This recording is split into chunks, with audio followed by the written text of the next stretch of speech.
네, 여러분 안녕하십니까? 오늘 사회를 맡은 환자 중심 의료학회 총무이사 고민정입니다. 만나뵙게 되어 반갑습니다. 네, 바쁘신 가운데 참석해 주신 모든 분들께 진심으로 감사드립니다. 원래 사전 등록은 130분이셨는데요. 지금 현재 한 반 정도 오신 것 같고 앞으로 계속 아마 오실 예정이신 것 같습니다. 오늘 행사는 환자중심 의료학회가 주최하고 의료 공동행동이 후원합니다. 함께해 주신 모든 분들께 대단히 감사드립니다. 오늘 사회는 오프닝과 세션 1은 제가 맡고 세션 2와 3 폐회는 박건희 총무이사님께서 이어서 진행해 주시겠습니다. 지금부터 환자중심 의료학회 창립기념 학술대회 78년 수고한 한국의료 시스템 많이 아프다를 시작하도록 하겠습니다. 오늘 전체 프로그램 안내드리겠습니다. 오늘은 프롤로그, 개회사, 축사, 환영사로 시작합니다. 이후 세션 1 환자 경험 향상, 세션 2 지속 가능성 향상, 세션 3 공급자 경험, 건강 수준, 형평성 향상 순으로 진행되고 마지막에 에필로그로 마무리됩니다. 원활한 진행을 위해서 잠시 안내해 드리는데 다 아시죠? 휴대전화는 진동 무음으로 부탁드립니다. 그리고 또한 발제자님들과 토론자님들께 말씀드릴 내용은 다양한 배경의 참석자들이 지금 함께하고 있습니다. 그래서 발표와 토론에서는 가능하면 저희가 학회에서 지향하고 있는 쉬운 말로, 전문 용어는 간단히 풀어서 말씀해 주시면 감사하겠습니다. 발언이나 질문이 있으신 경우에도 자장님의 안내에 따라 진행해 주시면 감사하겠습니다. 오늘은 한국환자중심의료학회 창립 첫 행사입니다. 우리 학회는 환자, 소비자, 의료 공급자, 정책 전문가가 함께하는 구조로 학술적인 내용이면서도 누구나 이해할 수 있는 쉬운 말을 공식 언어로 삼아 전문 용어를 최소화하는 논의 문화를 만들고자 합니다. 또한 의료 시스템의 5가지 목표를 중심으로 국내외 연구 결과를 지속적으로 소개하고 발표하며 함께 공부하는 자리를 만들어 가고자 합니다. 이 내용은 잠시 후 프롤로그에서 더 자세히 말씀드리겠습니다. 그럼 첫 번째 순서로 프롤로그 시간입니다. 우리는 왜 여기서 함께 하는가를 시작하도록 하겠습니다. 하은진 학회장님 앞으로 모시겠습니다. 큰 박수 부탁드리겠습니다.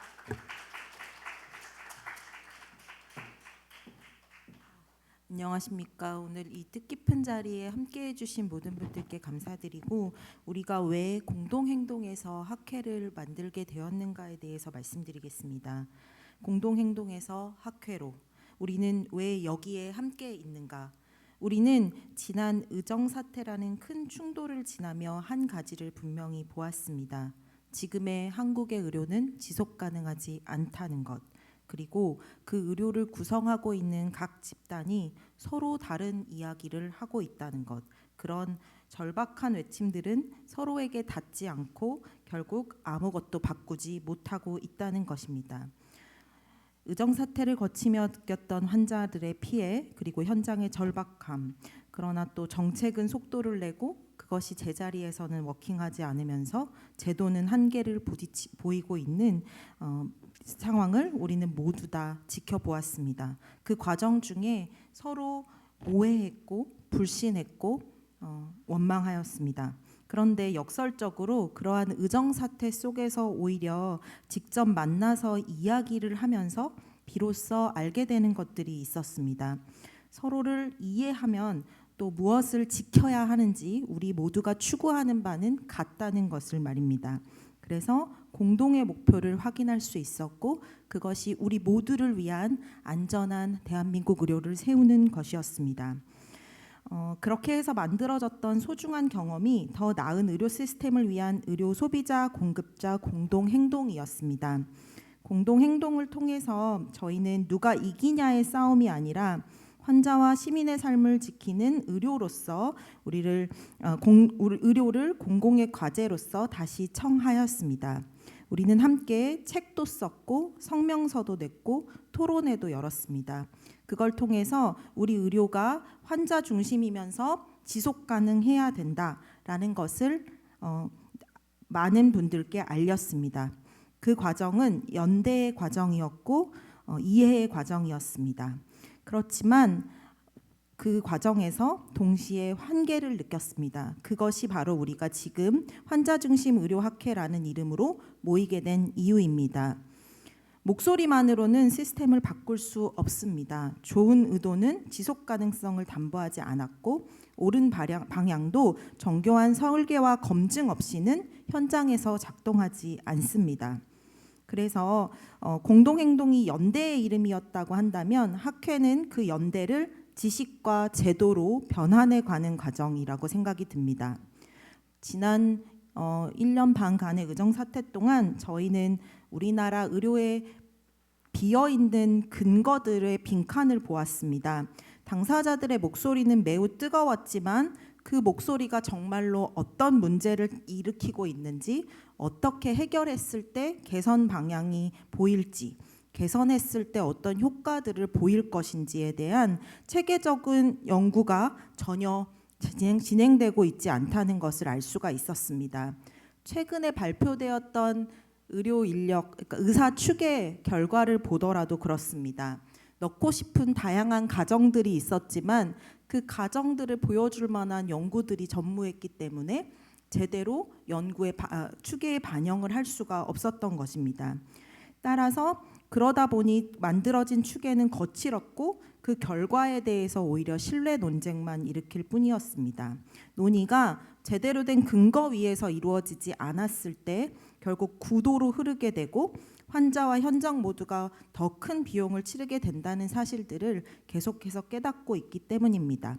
그래서 우리는 연대의 열기를 학문의 깊이와 실행의 도구로 바꾸려고 이 자리에 모였습니다.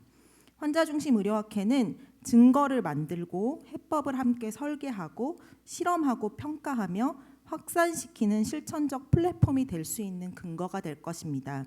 학회는 누가 더 옳은가를 겨루는 곳이 아니라 무엇이 문제이고 무엇이 실제로 작동하게 될 것인지, 작동한다면 어떤 효과를 소비자도 환자도 알게 될 것인지, 이런 것들을 함께 검증하는 장이 될 것입니다. 우리가 지향하는 중심은 분명합니다. 더 나은 환자의 삶, 그리고 지속 가능한 의료입니다. 단순한 질병에 대한 수치를 넘어서 환자가 진단받고 치료받고 일상으로 돌아가는 궤적과 그 과정의 경험, 그리고 그 삶을 지탱하는 관계들에 해당하는 환자의 가족, 의료진, 돌봄 제공자들, 지역사회, 그리고 제도, 또 그들이 치료받는 데 사용되는 건강보험을 내고 있는 모든 소비자, 국민들을 중심에 두는 것입니다. 우리의 의료는 다음과 같은 목표를 가지고 진행이 돼야 될 텐데요. 환자의 경험을 향상시키고 인구 집단의 건강을 개선하며 비용과 자원을 책임 있게 써서 지속 가능한 재정을 유지하고, 또 돌봄 제공자를 비롯한 의료 공급자들의 지속 가능한 웰빙이 유지가 돼야 될 것이면서 모두가 소외되지 않는 형평성이 유지되는 그런 의료를 만들어가는 목표를 가지고 어느 하나 희생하지 않으면서 제대로 된 설계를 하기 위한 근거들을 모아갈 것입니다. 이제 우리는 공동행동의 열정을 공동생산의 지혜로 전환하는 자리에 모였습니다. 환자와 시민들이 참여해 주신 것이 단순한 의견 수렴의 형태가 아닐 것입니다. 문제를 정의하는 순간부터 함께할 것이며 그 해법을 설계하는 데도 참여하시게 되실 것이고, 결과를 측정하는 데 있어서도 환자와 소비자의 만족도, 경험이 중요한 요소가 될 것입니다. 그러기 위해서 우리 모두는 공통의 언어를 사용을 하고 다 같이 논의할 수 있는 장을 만들어 보고자 합니다. 또한 오늘 하루 종일 진행되는 학술대회 및 앞으로의 학회의 과정 중에 늘 공통의 질문을 가지고 접근을 하였으면 좋겠습니다. 우리가 하고자 하는 것이 진정 환자의 삶에 의미가 있는가, 도움이 되는가, 또 우리 모두의 상황을 지속 가능하게 하는가, 또한 격차를 줄일 수 있는 것인가, 이런 질문에 정직하게 답할 수 있는 답을 얻기 위해서 지속적으로 함께 머리를 맞대서 연구하고 토론하고 연결된 학회로서 나아가겠습니다. 이 뜻깊은 목표를 함께하기 위해서 이 자리에 모여주신 모든 분들께 감사드립니다. 오늘 그 첫 시작입니다.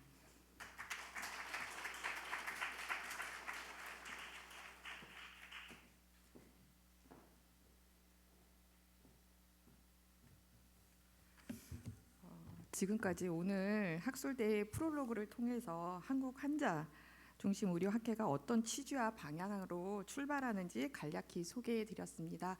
개회사 시간입니다. 김성주 학회장님 모시고 개회사 듣도록 하겠습니다.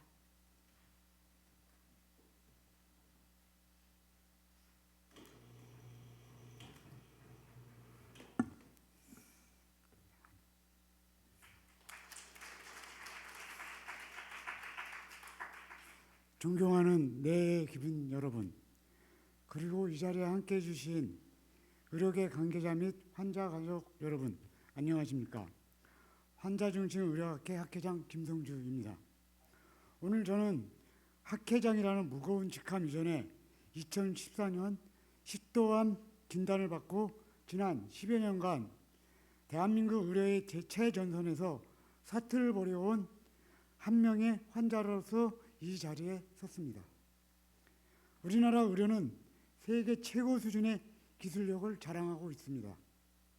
하지만 그 화려한 성과의 이면에는 치료 과정에서 후회된 환자의 눈물, 시스템의 한계 속에서 번아웃을 겪고 있는 의료진의 희생이 그림자처럼 깔려 있습니다.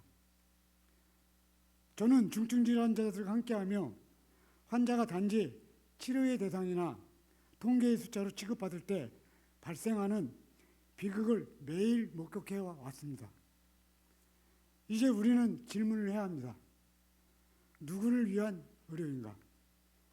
그동안 우리 의료 시스템은 공급자 중심으로 설계되어 왔습니다. 환자는 정작 자신의 생명이 걸린 결정 과정에서 목소리를 내기 어려웠고 고통은 오롯이 개인과 가족의 몫이 되었습니다. 이러한 불균형은 결국 의료진과 환자 사이의 불신을 낳고 시스템 전체의 지속 가능성을 위협받게 하였습니다. 오늘 출범하는 환자 중심 의료학회는 바로 그 지점에서 시작해야 합니다. 우리는 단순히 질병을 고치는 기술을 넘어 사람을 먼저 보는 의료를 실현하고자 합니다. 첫째, 환자의 목소리가 정책과 진료 현장에서 실질적으로 반영되는 구조를 만들겠습니다. 둘째, 공급자의 희생에 의존하는 것이 아닌 의료진과 환자가 함께 상생할 수 있는 합리적 체계를 연구하겠습니다. 셋째, 치료 이유상까지 보듬는 진정한 의미의 환자 중심 가치를 학문적으로 정립하겠습니다. 오늘 이 창립 기념 학술대회는 우리 의료 시스템의 아픈 곳을 외면하지 않고 정직하게 마주하는 용기 있는 첫걸음입니다. 고통받는 환자들의 간절함이 학문적 통찰과 만나 새로운 길을 열 때 대한민국 의료는 비로소 진정한 의미의 완성에 다가갈 수 있을 것입니다. 귀한 시간을 내어 발걸음을 해주신 여러분 진심으로 감사합니다. 오늘 우리가 나누는 고민들이 환자들에게는 희망이 되고 의료인들에게는 긍지가 되는 내일의 마중물이 되기를 진심으로 바라겠습니다. 이제 환자와 의료인이 함께 걷는 새로운 길을 같이 시작합시다. 감사합니다.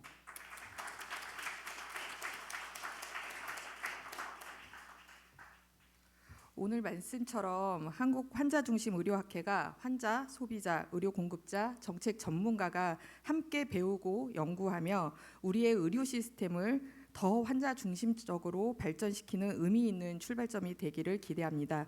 이어서 축사를 듣는 시간을 갖겠습니다. 오늘 창립 학술대회를 축하해 주시기 위해서 보건복지부 장관이신 정은경 장관님께서 축사를 보내주셨습니다.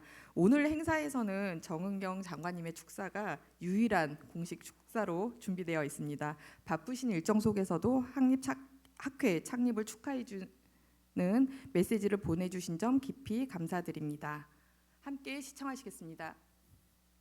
안녕하십니까. 보건복지부 장관 정은경입니다.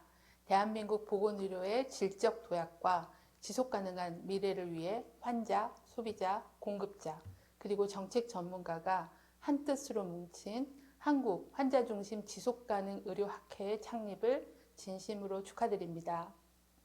오늘 뜻깊은 자리를 마련해 주신 김성주, 유미화, 하은진, 이상일 공동학회장님과 조은영, 강희경 이사장님을 비롯한 집행이사진께 감사드립니다. 환자중심 의료학회는 지난 2024년 비상진료 체계 상황에서 더 나은 의료 시스템을 만들기 위해 환자와 의료진이 결성한 더 나은 의료 시스템을 함께 만들어 나가는 의료 소비자, 의료 공급자 공동 행동이 모태라고 들었습니다. 어려운 환경에서도 상생의 길을 찾고 현장 중심 변화를 이끌어내기 위해 노력해 오신 관계자분들께 존경과 감사의 말씀을 전합니다. 정부는 국민의 생명과 건강을 보호하기 위해 핵심 국정과제인 지역 필수 공공의료 강화 정책을 추진하고 있습니다. 환자중심 의료학회가 목표로 하는 환자와 공급자의 경험 향상, 시스템의 지속가능성 확보, 건강 불평등 개선은 정부 정책과 방향을 같이 합니다. 정부가 추진하는 정책이 성공하기 위해서는 의료진과 환자분들의 목소리가 반영되는 것이 중요합니다. 누구나 이해할 수 있는 쉬운 언어를 통해 소통하겠다는 학회의 다짐은 사회적 합의를 이끌고 현장 의견과 정책을 연결하는 중요한 동력이 될 것입니다. 오늘 포럼이 한국 의료의 새로운 길을 여는 이정표가 되기를 기대합니다. 정부 또한 학회가 도출하는 소중한 연구 결과와 제언들을 경청하며 환자와 의료인 모두가 행복한 지속가능한 의료 환경을 만드는 데 최선을 다하겠습니다. 다시 한번 학회 창립을 진심으로 축하드립니다. 감사합니다. 네, 저희 학회 그 집회기사를 장관님이 소개시켜 주셨네요. 감사합니다. 이어서 환영사입니다. 먼저 유미화 학회장님, 이어서 이상일 학회장님 순서로 환영 말씀을 청해 듣겠습니다. 유미화 학회장님 부탁드립니다.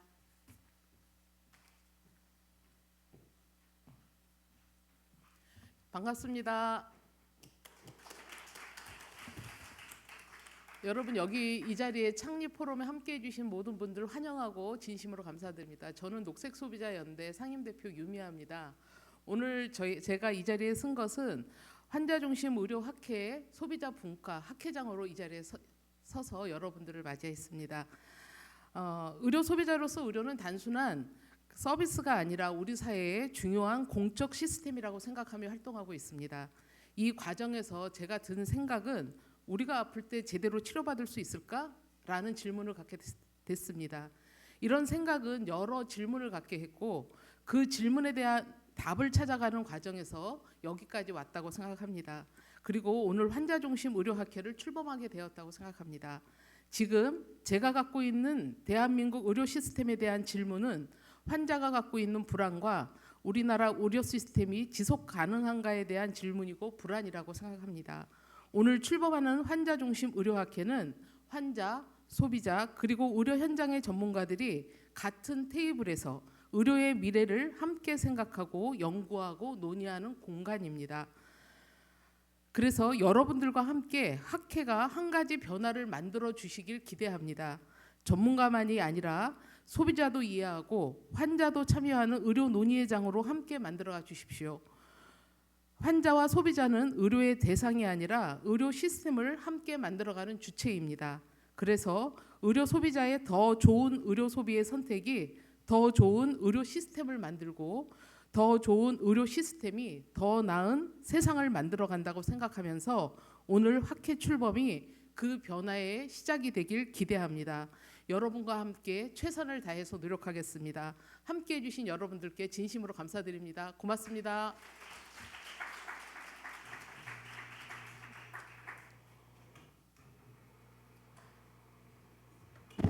네, 안녕하세요. 환자중심 의료학회 정책 연구자 대표로 공동 학회장을 맡게 된 이상일입니다. 오늘 우리는 그 연구자들의 단순한 학술 모임을 넘어서 우리나라 의료의 새로운 이정표를 세우는 자리에 서 있습니다. 2024년 깊은 의정 갈등 속에서 우리는 의료 공동 행동이라는 이름 아래 환자와 의료진이 손을 맞잡았습니다. 갈등이 아닌 현장의 목소리와 함께 합리적인 개혁을 위해 치열하게 함께 고민해온 그 시간이 오늘의 학회 탄생으로 연결되게 되었습니다. 지난 2월 10일 의료 공동에서는 행동에서는 위기의 한국 의료 함께 다시 그리다는 우리 결의를 담은 첫 번째 이정표였습니다. 이제 우리 학회는 그 고민을 학술적인 측면에서 함께 풀어가기 위한 노력을 앞으로 이어가고자 합니다. 우리 학회는 앞으로 5가지 핵심 과제에 집중할 것입니다. 인구 집단의 건강 향상, 환자와 의료인의 경험 개선, 그리고 재정적 지속 가능성, 건강 형평성 제고가 그것입니다. 오늘 이 학술 대회가 우리나라 의료 시스템을 진단하고 건강한 미래를 공급자, 환자와 소비자, 연구자가 함께 설계하는 열띤 토론의 장이 되기를 소망합니다. 귀한 걸음을 함께 해주신 모든 분들을 환영하며 행사 준비에 노고를 아끼지 않은 관계자 여러분께 다시 한번 감사의 말씀을 올립니다. 감사합니다.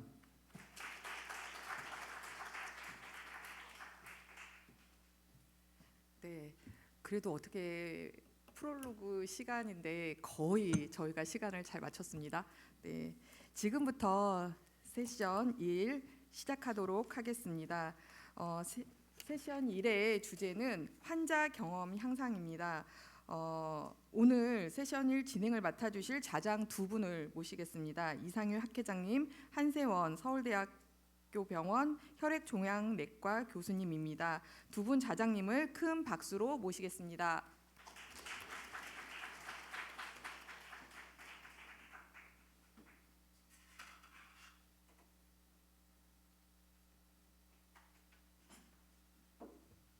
안녕하세요. 첫 번째 우리 학술대 첫 번째 세션의 좌장을 맡게 돼서 영광입니다.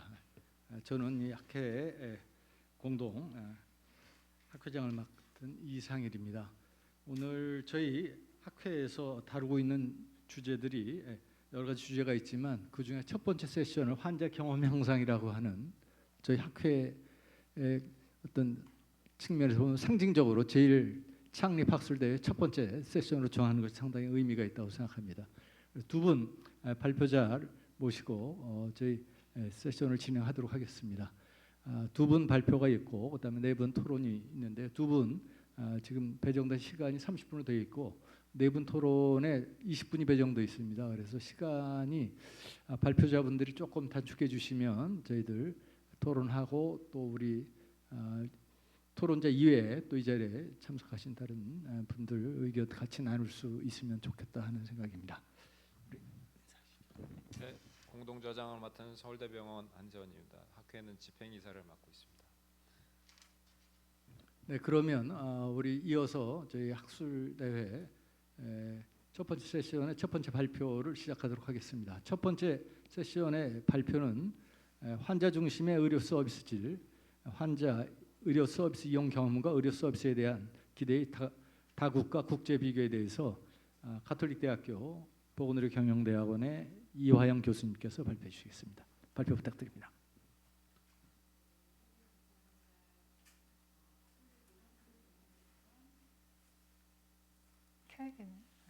가톨릭 보건의료경영대학원 이화영이라고 합니다. 제가 오늘 이렇게 중요한 학회에 창립 첫 학술대회 첫 발표를 하게 돼서 너무 영광이기도 하고 제가 해도 되는지 좀 부담이 되기도 합니다. 저의 오늘 발표는 이제 학회 이름이 환자 중심 의료 학회인 만큼 환자 중심의 의료 서비스라는 게 무엇인가를 한번 고민해보는 시간이라는 차원에서 발표를 준비했습니다. 환자 중심이라는 게 그 단어가 좀 자기 설명적이긴 해서 딱 들으면 알 것 같기도 하지만 만약에 구체적으로 그래서 어떤 서비스여야 하냐고 물으신다면 즉답을 하실 수 없을 수도 있을 수도 있고 또 서로 다른 거를 머릿속에 그리시기도 할 거예요. 그래서 답이 있는 건 아니지만 한번 고민해 보는 시간이었으면 합니다. 제가 오늘 이제 주로 People's Voice Survey라고 하는 그 서베이 결과를 중심으로 발표를 드릴 텐데, 이거는 이제 외국 교수님의 다 국가 연구팀에서 만든 서베이 툴인데요. 이거를 만든 팀에 제가 이제 아직 출판이 되지 않은 연구 결과를 조금 넣고 싶어서 말씀을 드리다가 이 발표를 조금 되게 인커리지하는 차원에서 이제 발표하는 그거를 본인의 그 연구팀에 뭐 이렇게 홍보 이런 걸로 쓰고 싶다고 그래가지고 제가 굳이 좀 영어 제목을 넣었습니다. 이렇게 사진 같은 거를 넣어야 돼서 좀 양해를 부탁드립니다. 네, 우선은 이제 의료 서비스, 좋은 의료 서비스란 무엇인가, 좋은 질의 의료 서비스는 무엇인가에 대해서 그 좋은 질의 의료 서비스에 좋은 환자 경험을 느끼게 하는 의료 서비스가 좋은 질의 의료 서비스일 테니까, 그래서 좋은 질의 의료 서비스란 무엇인가에 대해서 간단한 개념을 짚고 넘어가고자 하는데요. 이 고품질의 의료 서비스, 의료 시스템이라는 요 프레임워크도, 이 툴도 그 피플스 보이스 서베이라는 툴을 만든 그 팀에서 만든 개념인데요. 어렵지는 않은 개념입니다. 다 아시는 걸 텐데, 이렇게 population governance, 그리고 의료 시설과 같은 플랫폼, 의료 인력, 그리고 여러 가지 뭐 장비라든가 의약품이라든가 이런 툴들이 기반이 돼서 제일 핵심적인 이 의료 서비스를 만들어내는 거고요. 근데 이제 이 의료 서비스도 진짜 임상적인 질, 서비스의 질을 나타내는 요 좋은 컴피턴 케어 앤 시스템을 나타내는 부분이 있고, 이 긍정적인 이용자 경험이라는 걸 별도의 구성 요소로 이렇게 명시를 하고 있습니다. 그래서 이렇게 의료 서비스가 만들어지면 이 서비스를 받은 결과로 당연히 건강 수준이 좋아지는 거는 이제 당연한 결과이겠고, 또 여기에 이코노믹 베네핏, 경제적인 어떤 혜택, 그리고 의료 시스템에 대한 신뢰도, 요게 이제 결과로 만들어지는 거라고 여기서 명시를 하고 있는데, 어떻게 보면 건강이 좋아지면 됐지라고 생각하실 수도 있는데, 이제 굳이 여기 이런 이코노믹 베네핏이나 의료 시스템에 대한 신뢰도를 구별되는 하나의 그 임팩트라고 넣은 이유를 간단히 설명을 드리면, 이제 요거를 설명하기 전에 요거를 먼저 설명을 드리면, 아주 좋은 질의 임상 의료와 시스템은 뭐 우리가 아는 바와 같이 근거 기반의 의료를 하고, 그리고 정확하게 진단을 하고 그에 맞는 적절한 치료를 하고 그런 것들을 의미하는 거고, 또 파퓰레이션 관점에서는 이제 예방, 그리고 조기 질병을 조기 발견해주고, 그리고 질병을 특히나 요즘 이제 만성 질환 같은 경우는 연속성 있는 치료, 그리고 이게 포괄적인 치료, 아주 그 좁은 범위의 그런 전문적인 서비스만 제공하는 게 아니라 그리고 적시에 대응할 수 있는 이런 거를 이제 의미하는 거고, 긍정적인 이용자 경험이라는 게 요게 이제 환자 중심의 서비스라는 것과 조금 이제 이어지는 개념일 것 같은데요. 환자가 서비스를 이용하면서 내가 존중받는다는 느낌을 받을 수 있도록 하는 거. 그러니까 존엄성, 프라이버시, 차별금지, 자율성, 비밀보장, 명확한 의사소통. 그리고 이용자 중심이라는 건 무슨 의미냐면, 이제 제공 의사나 의료기관을 내가 선택할 수 있는 선택권, 짧은 대기 시간, 환자의 의견과 가치의 반영, 비용 부담 가능성, 이용의 용이성 등을 말하는 것입니다. 여기서 우리나라가 잘 하고 있다고 생각을 합니다. 근데 그냥 저 개인적인 판단으로 이제 조금 부족한 부분일 것 같은 부분들을 제가 파란색으로 좀 표시를 해놨는데, 이런 부분들이 이제 긍정적인 이용자 경험이고 그런 거를 의미하는 거고, 이게 아까 이제 설명드린 그 의료 서비스를 만들어내는데 기반이 되는 여러 가지 요소들을 의미하는 거고요. 이거는 자세하게 설명은 안 하고 넘어가고, 아까 임팩트 부분을 설명을 드리면 건강 향상도 이제 뭐 사망률, 이환율 감소뿐만 아니라 삶의 질이나 기능 그리고 안녕의 관점까지 다 포함하는 개념이고요. 의료 시스템에 대한 확신이라는 거는 의료 서비스 제공자에 대한 신뢰, 그러니까 내가 진료를 받은 그 의사 선생님, 그 의료기관의 의료진들에 대한 신뢰, 내가 나의 문제를 같이 고민해주고 문제 해결을 같이 해줄 거라는 그런 신뢰, 그리고 내가 서비스를 받은 그 의료진에 대한 그 의료진을 넘어서서 우리나라 의료 시스템에 대한 신뢰. 우리나라 의료 시스템은 그래도 내가 아플 때 그래도 적시에 적절한 의료 서비스를 받을 수 있는 시스템이다 라는 그런 시스템에 대한 신뢰도가 있겠고요. 그래서 이건 단순한 개인의 만족도를 넘어서서 그 개인의 의료 서비스 이용 의향을 결정하는 요인입니다. 그리고 경제적 혜택은 건강함으로써 또 뭐 근로나 학업에 참여할 수 있는 역량이 향상됨으로 에서 오는 그런 경제적 혜택이 있을 수도 있고, 또 하나의 관점으로는 굉장히 좋은 질의 의료 서비스를 받아서 건강해졌어요. 건강해졌는데 우리 가게는 이미 파탄이 났어요. 의료비로. 그거는 또 좋은 의료 시스템이 아니잖아요. 그런 재정적 위험에서 보호를 받을 수 있는 것, 그런 거를 이제 임팩의 결과로 측정을 하고 있는데, 어떻게 보면 어떤 분들은 또 건강하게만 만들어주면 되지 환자를 이라고 생각하실 수도 있는데, 이게 완전히 그냥 별도의 개념이 아니라 이 긍정적인 환자 그 이용 경험이 또 건강하고 연결이 되는, 그거에 영향을 미칠 수 있는 서로 상호적으로 영향을 미치는 관계입니다. 제가 여기서 이제 이 부분만 좀 따로 떼서 이렇게 가져온 건데요. 보면은 정말 능력 있는 의료진을 만나고 되게 좋은 그 시설과 이런 데서 이제 의료 서비스를 받아서 건강이 나아졌어요. 병이 나았어. 그러면 이제 그 건강 베러 헬스는 달성한 거겠죠. 그러면 당연히 또 내가 아프면 이렇게 잘 치료를 해주는구나, 신뢰도도 올라가겠고. 근데 이런 그 긍정적인 환자 경험도 의료 시스템에 대한 신뢰도를 높이는 하나의 루틴 그 기전입니다. 그래서 아무리 유능한 의사여도 환자가 이용하기 불편하면 편안히 내가 아플 때 편안히 찾을 수가 없을 테니까 수능도가 떨어지게 돼요. 그래서 이제 이용 경험이 좋지 않다면 그 나를 진료해주는 그 의료진에 대한 그 치료에 적절히 따르는 그런 수능도도 떨어지고, 수능도가 떨어지면 당연히 건강 성과도 떨어지게 됩니다.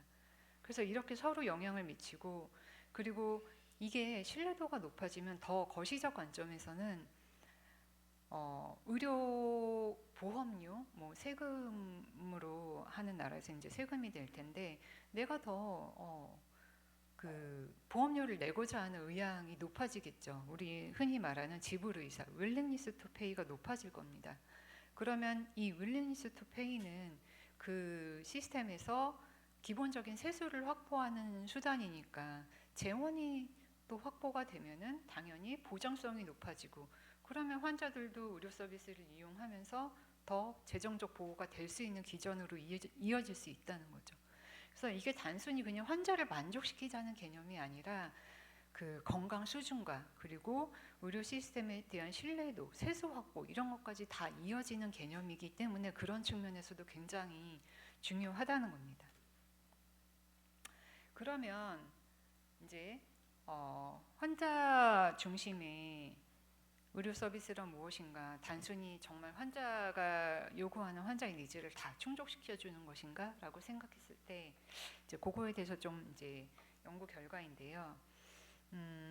이 피플스 보이스 서베이는 그 환자가 생각하는 의료 서비스의 질, 그리고 환자의 그 서비스 이용 경험을 총 이게 18국가, 이게 그 논문마다 조금 이용한 국가 수가 달라서 제가 정확한 전체 국가 수가 기억이 안 나는데 18개 국가 정도에서 다국가 똑같은 설문지를 가지고 이제 조사를 한 거예요. 뭐 어려운 막 학술적인 그런 조사는 아니었고요. 그리고 분석도 단순한 이제 평균 비교 뭐 이 정도에서 되게 쉽게 이해하실 수 있을 텐데, 그래서 이 피플스 보이스 서베이라는 거는 여기 퀘스트라고 하는 요 연구 요거 검색해 보시면 나올 거예요. 좀 자세하게 알고 싶으시면 여기 찾아보시면 되겠고, 그래서 이거는 이제 환자 국민들을 대상으로 조사를 한 거고, 일단 요 첫 번째 논문은 14개 국가를 대상으로 조사한 결과입니다. 고소득 국가에서 저소득 국가까지 다양하게 포함이 돼 있고요. 이렇게 14개 국가입니다. 여기 한국이 있고, 국가별로 1000명에서 한 2000명 정도 샘플링을 해서 조사를 한 거고요. 그래서 그 설문 전체 툴은 여러 가지 항목을 되게 길지는 않고 그래도 이제 여러 가지 디멘션으로 조사를 했는데, 이 논문에서는 요 두 가지 지표에 대해서 비교를 한 거예요.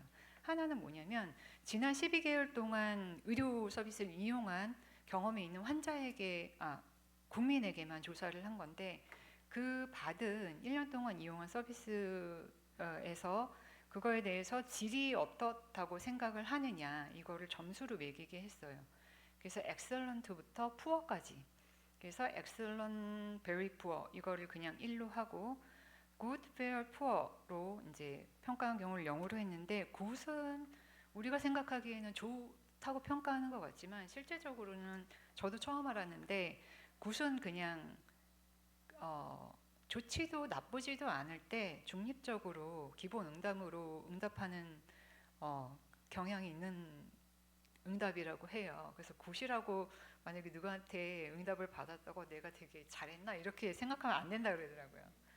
그래서 응답자가 확신이 없을 때 이 굿에 막 응답이 집중되는 경향이 있기 때문에 이거는 좋은 질이 아닌 걸로 간주를 해서 0으로 이제 카테고리를 했고, 그리고 이 받은 서비스를 다른 사람에게 얼만큼 추천하겠냐, 추천도를 0점에서 10점까지 이렇게 한 질문으로 요 두 가지 이제 질문에 대한 답을 분석을 한 건데, 이 왜 만족도를 안 하고 추천도로 했을까라고 이제 생각하실 수 있을 텐데, 간단하게만 설명을 드리면 저희도 이제 좀 고민을 했었는데요. 우리가 이제 우리나라도 의료기관 만족도 조사를 많이 하잖아요.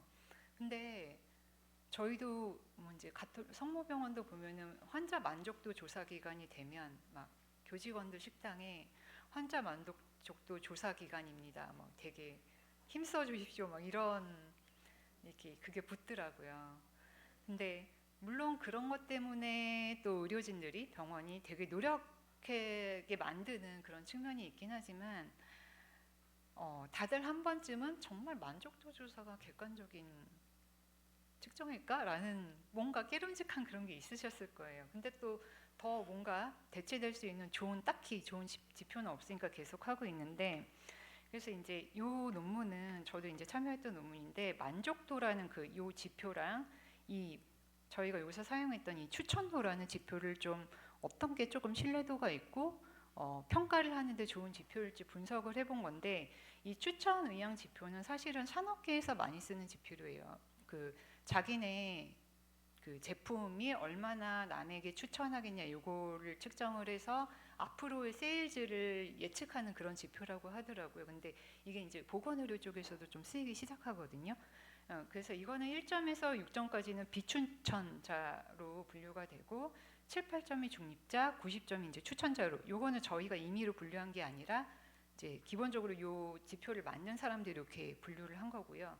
그래서 이렇게 똑같이 세 개의 그 지표 카테고리에 그거를 맞추기 위해서 이 만족도도 5개를 이렇게 뉴트럴, 불만족, 만족 이렇게 3개로 똑같이 조건을 맞추고 분석을 했는데, 여기서 이제 어렵지 않은데, 그러니까 ICC라는 개념은 뭐라고 생각하시면 되냐면, 이 지표가 그 환자 개인의 특성에 의해서 이 지표의 그 사람들이 측정한 그 변이가 환자의 개인의 특성에 의해서 더 많이 설명이 되는지, 의료기관의 특성에 의해서 더 많이 설명이 되는지 그거를 조사한 건데, 그 ICC는 전체 변이 중에 의료기관이 특성이 설명하는 그 비율을 나타내는 거예요. 근데 우리가 지표를 이제 측정을 하고자 하는 목표는 의료기관의 특성, 의료기관의 질을 측정하기 위해서 이런 조사를 하는 거잖아요.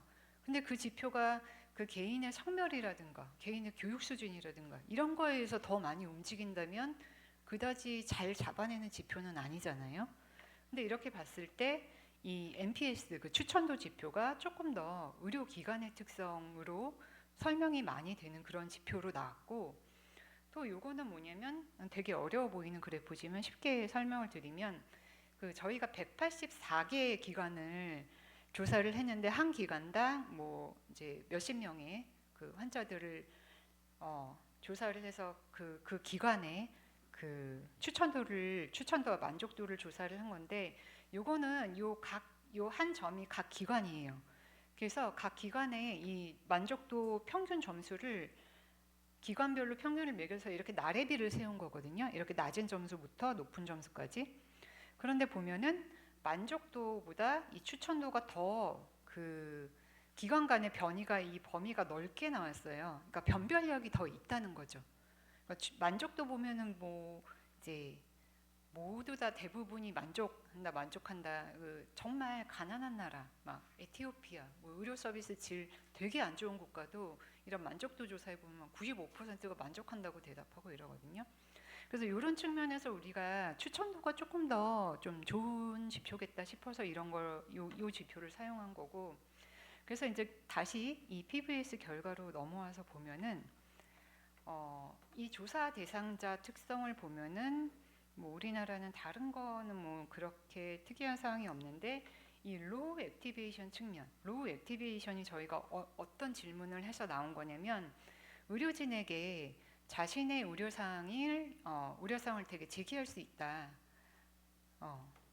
근데 거기서 이제 자신이 없다고 응답한 사람, 혹은 자신의 건강을 내가 스스로 관리할 책임이 있다고 느끼지 못한다라고 응답한 사람. 그러니까 내가 스스로 액티브하게 나의 건강을 주체적으로 관리하고, 그래서 의료진에게 내가 목소리를 내서 이제 컨선을 제기할 수 있고, 그런 측면을 한 건데, 이게 굉장히 높게 나왔어요, 우리나라가 다른 나라보다.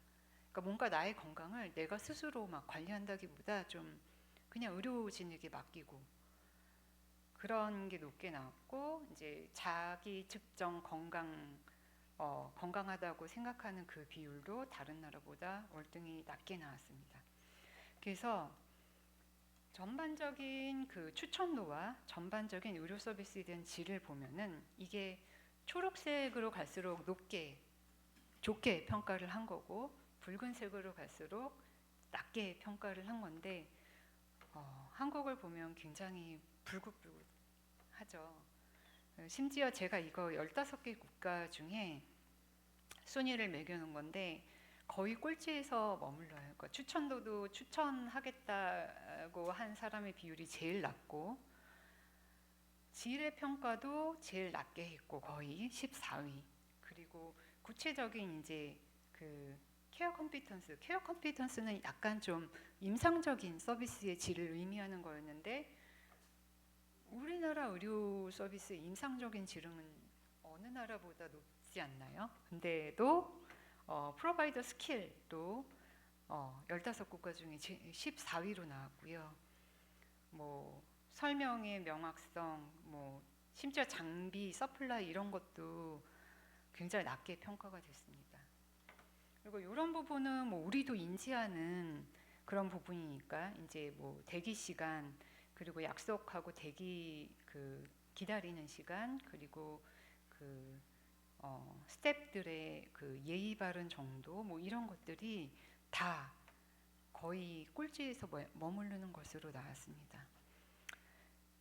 그리고 이거는 이렇게 제일 낮은 점수인데, 그거를 조금 여러 가지 특성의 그룹별로 본 거예요. 이거는 이제 교육 수준별, 그리고 소득 수준별, 이 1차 의료, 2차 의료에 대한 평가인가 이런 거를 봤는데, 다 이 특성에 상관없이 다 이렇게 점이 붙어 있잖아요. 1차 의료든 2차 의료든 뭐 저소득자든 고소득자든 다 비슷하게 낮게 이제 평가를 했는데, 특이한 점이 아까 이제 로우 액티베이션 측면에서 나의 건강을 주체적으로 관리해야 된다고 느끼는 사람인가 아닌가에 따라서 굉장히 차이가 크게 나왔어요. 그러니까 로우 액티베이션인 사람들이 전반적으로 이제 퀄리티를 낮게 평가하고 그랬다는 게 나왔습니다. 이 여러 가지 이제 그 결과를 종합해 봤을 때 그러면 우리나라의 이제 국민들이 의료 서비스 질에 대한 기대가 다른 데보다 높은가라고 생각을 해볼 수 있겠죠. 예. 근데 그래서 그 질에 대한 기대에 대한 측정도 이제 18개 국가에 대해서 똑같이 이제 이 PVS에서 했어요. 다른 문항으로. 이거는 아직 출판되지는 않은 연구인데 이거는 어떤 식으로 평가를 했냐면 그 설문지에 두 개의 시나리오를 주고 이게 좋은 질이냐 나쁜 질이냐 하고 질문을 한 거예요. 하나의 시나리오는 이제 이 존이라는 사람이 복통을 느끼다가 병원을 갔는데 하나의 시나리오는 증상도 안 묻고 신체 진찰도 하지 않고 진통제를 처방을 했어요. 그리고 진단명도 알려주지 않았고 이거는 알고 보면은 뭐 처방을 했다는 그런 의료 행위는 이제 좋은 진료 행위지만 아무 병력도 청취하지 않고 진찰도 안 하고 진단을 안 했다는 거는 좋은 질의 서비스는 아닌 거잖아요. 근데 만약에 이런 낮은 질의 서비스를 뭐 괜찮다고 평가를 했다면 이거는 기대치가 낮은 거다라고 우리가 이제 정의를 한 거고요. 그 다음에 다른 병원을 방문을 했는데 여기서는 혈액 검사도 이제 했고 그리고 식이요법 같은 것도 권고를 하고 상태가 악화되면 다시 방문하라고 또 안내도 하고 이런 시나리오를 이제 어떻게 평가하냐 또 물은 거고 이것도 아주 퍼펙트하게 좋은 질은 아닌 게 병력을 그다지 언제부터 아팠냐 이런 병력도 청취는 하지는 않았지만 이것보다 이제 훨씬 좋은 질의 서비스이죠. 근데 이거를 별로 뭐 그다지 좋지 않다고 평가를 한 거면 이거는 이제 좋은 질임에도 불구하고 좋지 않다고 했으면 높은 기대 수준이라고 이제 정의를 한 거예요.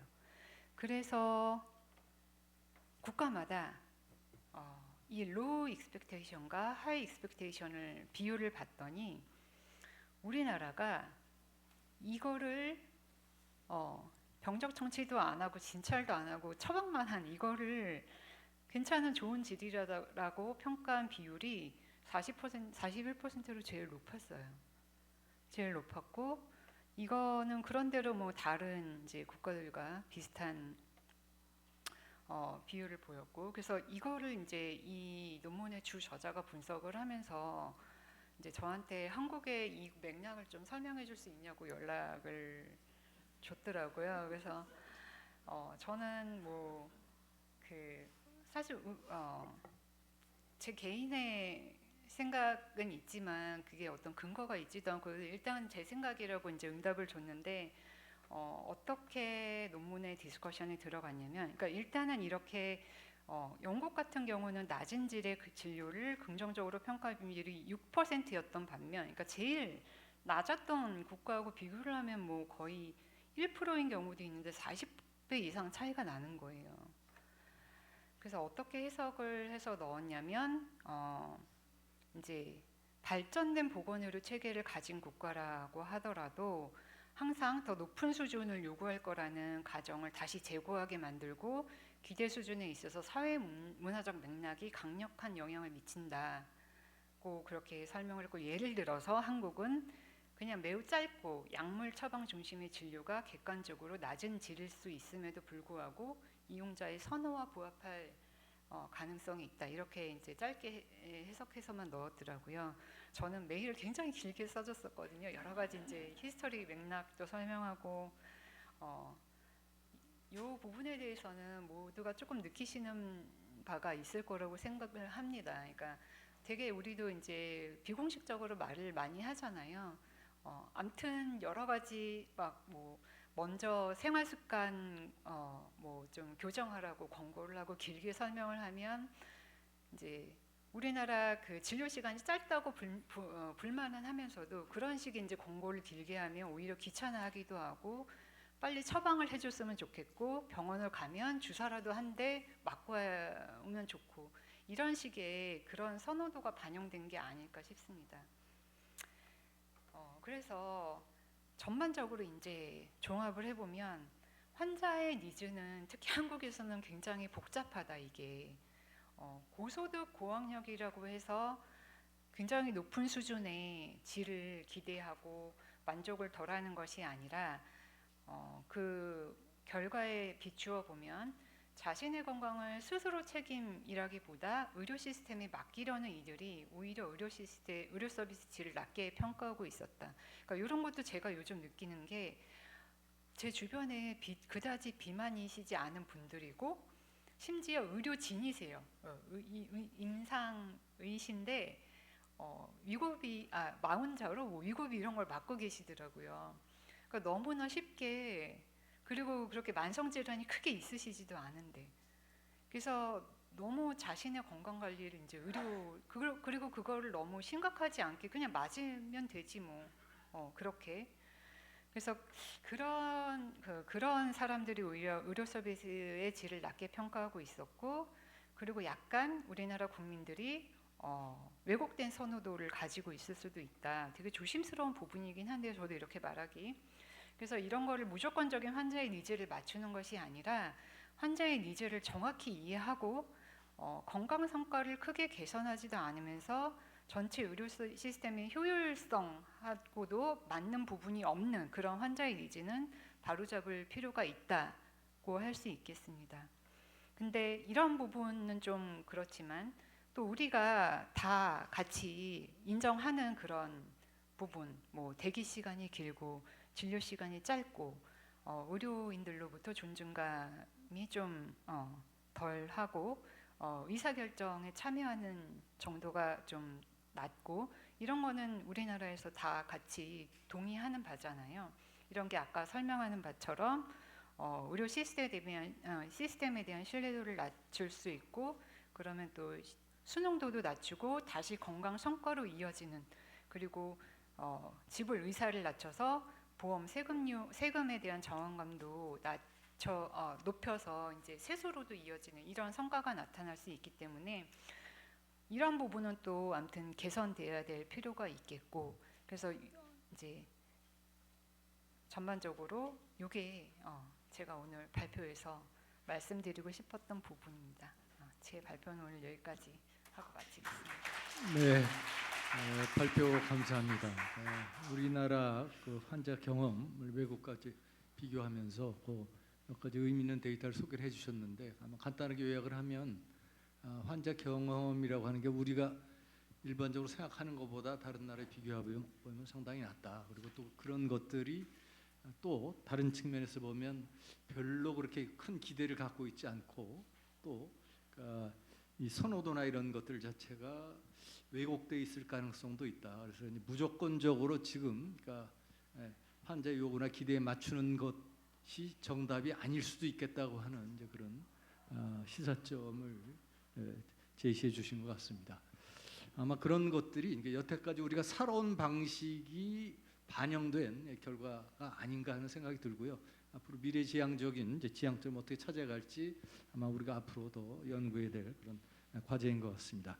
다음 두 번째 발표는 앞서서 우리 공동대표로서 회사해 주신 김성주 대표님께 듣기로 하겠습니다. 앞서서 뭐 간단하게 또 설명하셨는데 보니까 우리 김성주 대표님은 이제 식도암 투병하고 하시면서 우리나라 제도에 대해서 많은 좀 의문을 가지셔서 별도로 따로 보건정책학 공부를 하셔서 이제 석사학위도 받으셨고, 또 지금 현재는 우리나라 이제 의료혁신위원회 위원으로 참여하고 계시고 하십니다. 지금 포스터에 나와 있는 제목은 중증 환자 경험을 보여주는 의료 시스템 결함이라고 되어 있는데, 발표 원고는 실은 내용은 그와 크게 다르지 않지만 제목은 치료는 성공했지만 경험은 실패했다. 중증 환자를 방치하는 의료 체계 어떻게 바꿀 것인가라는 제목으로 발표를 해주시겠습니다. 네, 반갑습니다. 사실 제가 전략적으로 이 PPT 영상 안 쓰고 좀 하면 집중도가 높을까 하고 시작을 해봤는데 역시 실패한 경험을 가만히 생각해 보니까 제가 목소리도 안 좋고 사실은 힘도 안 나는 사람이 이 목소리로 승부했다는 것 자체가 처음부터 오판이 아니었나 싶습니다. 좀 불편하시더라도 제가 그냥 자료를 좀 읽는 수준으로 할 테니 양해 좀 부탁드리고 시작하겠습니다. 안녕하십니까. 오늘 저는 우리 의료계가 애써 외면해온 무거운 질문을 던지려 합니다. 대한민국 의료기술은 자타공인 세계 최고입니다. 암 생존율은 매년 경신되고 고난도 수술 성공 소식은 이미 일상이 되어 있습니다. 수치상으로는 우리는 의료 강국입니다. 하지만 환자들에게 직접 물어보십시오. 당신은 치료 과정에서 존중받았습니까? 당신은 진정으로 치료 과정에서 안전하다고 생각합니까? 라고 질문을 해보십시오. 의학적으로 완치 판정을 받았지만 그 과정에서 겪는 극심한 정보 비대칭, 고압적인 권위주의, 그리고 무엇보다 병원 문을 나서는 순간 마주하게 하는 경제적, 심리적 고립은 환자에게 지워지지 않는 또 다른 흉터로 남습니다. 기술적 치료는 성공했을지언정 환자의 삶을 돌보는 케어는 실패한 것입니다. 오늘 저는 이 경험의 실패를 초래한 구조적 결함을 해부하고 시스템의 근본적 전환을 제안하고자 합니다. 돌봄 없는 보장성의 한계라는 문제점을 살펴보겠습니다. 최근 우리 의료 체계는 보장성 강화를 목표로 쉴 새 없이 달려왔습니다. 첫째, 보장성 강화의 역설. 소위 문재인 케어 이후 중증 질환에 대한 재정 지원은 분명 확대되었습니다. 그러나 이는 대학병원 쏠림 현상으로 심화시켰고 정작 환자가 거주지 근처에서 체계적인 회복기 관리를 받을 인프라는 여전히 공백 상태입니다. 보장성 강화가 양적 팽창에 치중하느라 돌봄 체계라는 질적 성숙을 놓친 것입니다. 2. 환자 경험 평가의 맹점. 건강보험 심사평가원이 환자 경험 평가가 도입되었지만 여전히 문항은 의사, 간호사가 친절했는가 같은 서비스 만족도에 치우쳐져 있습니다. 실제 치료 과정에서 환자가 얼마나 자기 결정권을 행사했는지, 정보에 충분히 접근했는지 이런 측정은 하지도 못하고 있습니다. 우리 환자들은 진단을 받으면 유튜브나 블로그, 카페를 뒤지고 시작합니다. 거기서 A병원, B병원, C병원 예약을 하고 진료를 받으러 갑니다. A병원은 로봇 수술해야 한다고 합니다. B병원은 개복 수술해야 한다고 합니다. C병원은 개복과 로봇 수술 병행해야 한다고 합니다. 도대체 왜 나는 로봇 수술을 해야 되는지, 왜 나는 개복 수술을 해야 되는지 아무도 알려주지 않습니다. 환자는 이때부터 동일한 질환 속에서 수술이 달라지고 치료제가 달라지고 또한 본인의 치료 선택이 달라지고 이러한 정보의 비대칭으로 혹은 자기 결정에 의문을 갖지 않을 수가 없습니다. 3. 정보 돌봄 정책의 사각지대. 최근 정부가 돌봄 국가 책임제를 언급하지만 이는 주로 장애인과 노인 중심입니다. 중증 질환자가 수술 후 사회로 복귀하기까지 겪는 회복기 돌봄은 정책이 우선순위에서 밀려나 있습니다. 이제 우리는 생물학적 완치를 넘어 사회적 복귀를 의료의 최종 성과 지표로 삼아야 한다고 생각합니다. 효율 중심의 구조적 위험도 말씀을 좀 드리겠습니다.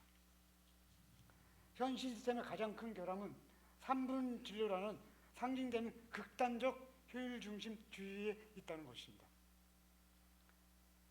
진단은 안내책에는 부재하여 암이나 희귀 난치병 진단을 받은 직후 환자가 어느 병원에서 어떤 치료를 받아서 어떤 재활을 받아야 하는지 안내해주는 공적 체계는 없습니다. 환자는 환우의 카페를 뒤지는 정보 쇼프로 전락되고 맙니다.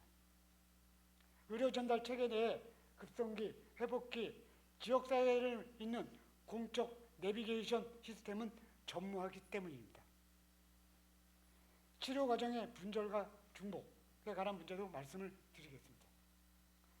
병원과 정보 공유가 안 되어 환자는 병원을 옮길 때마다 자신의 진술을 처음부터 무한반복 설명을 하고 있습니다.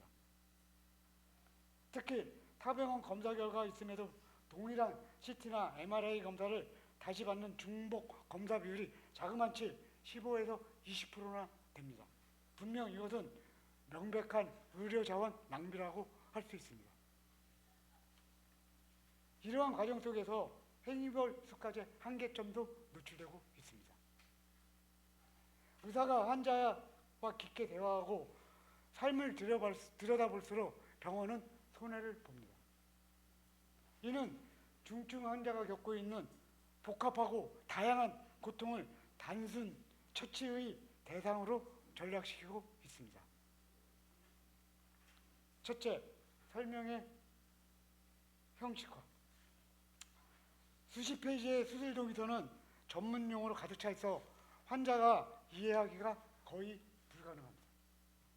결국 사인하지 않으면 수술을 못한다는 압박 속에 형식적인 동의만 이루어집니다. 의료사고 발생 시 입증 책임은 정보가 없는 환자에게 전가됩니다. 이러한 환자는 형사 고발, 고소, 남발할 수밖에 없는 구조입니다. 환자의 알 권리는 단순한 정보 제공을 넘어 의료진과 환자가 최선의 치료법을 함께 결정하는 공동 의사결정을 모델로 전환해야 하는 거 아닌가 싶습니다. 내 기록을 확인하기 위해 유료로 서류를 떼고 CD를 구워 날라야 하는 구시대적 방식은 환자의 자기결정권을 심각하게 훼손하고 있습니다. 데이터가 공유되지 않아 발생하는 불필요한 모든 비용은 고스란히 환자의 몫입니다. 어느 중증 질환을 갖고 계신 분이 서울의 메이저 병원에서 치료를 중단하고 본인의 지역에서 치료를 받고자 합니다. 그분은 그 치료를 받기 위해서 진료 기록부를 떼야 되고 CD를 구워야 되고 그걸 또 하기 위해서 다시 예약을 해야 되고 그 바쁘신 주치의 선생님 만날 수가 없어서 일반의한테 예약을 해야 됩니다. 그래서 서류를 떼갖고 내려갔습니다. 근데 안타깝게도 복약 지도서를 안 갖고 갔네요. 다시 와야 됩니다. 언제까지 대한민국의 환자들이 이런 의료 현장에 있어야 되는 겁니까? 우리 개선해야 되는 거 아닙니까? 이러한 시스템 결함은 환자의 삶을 송두리째 망가뜨리고 있습니다.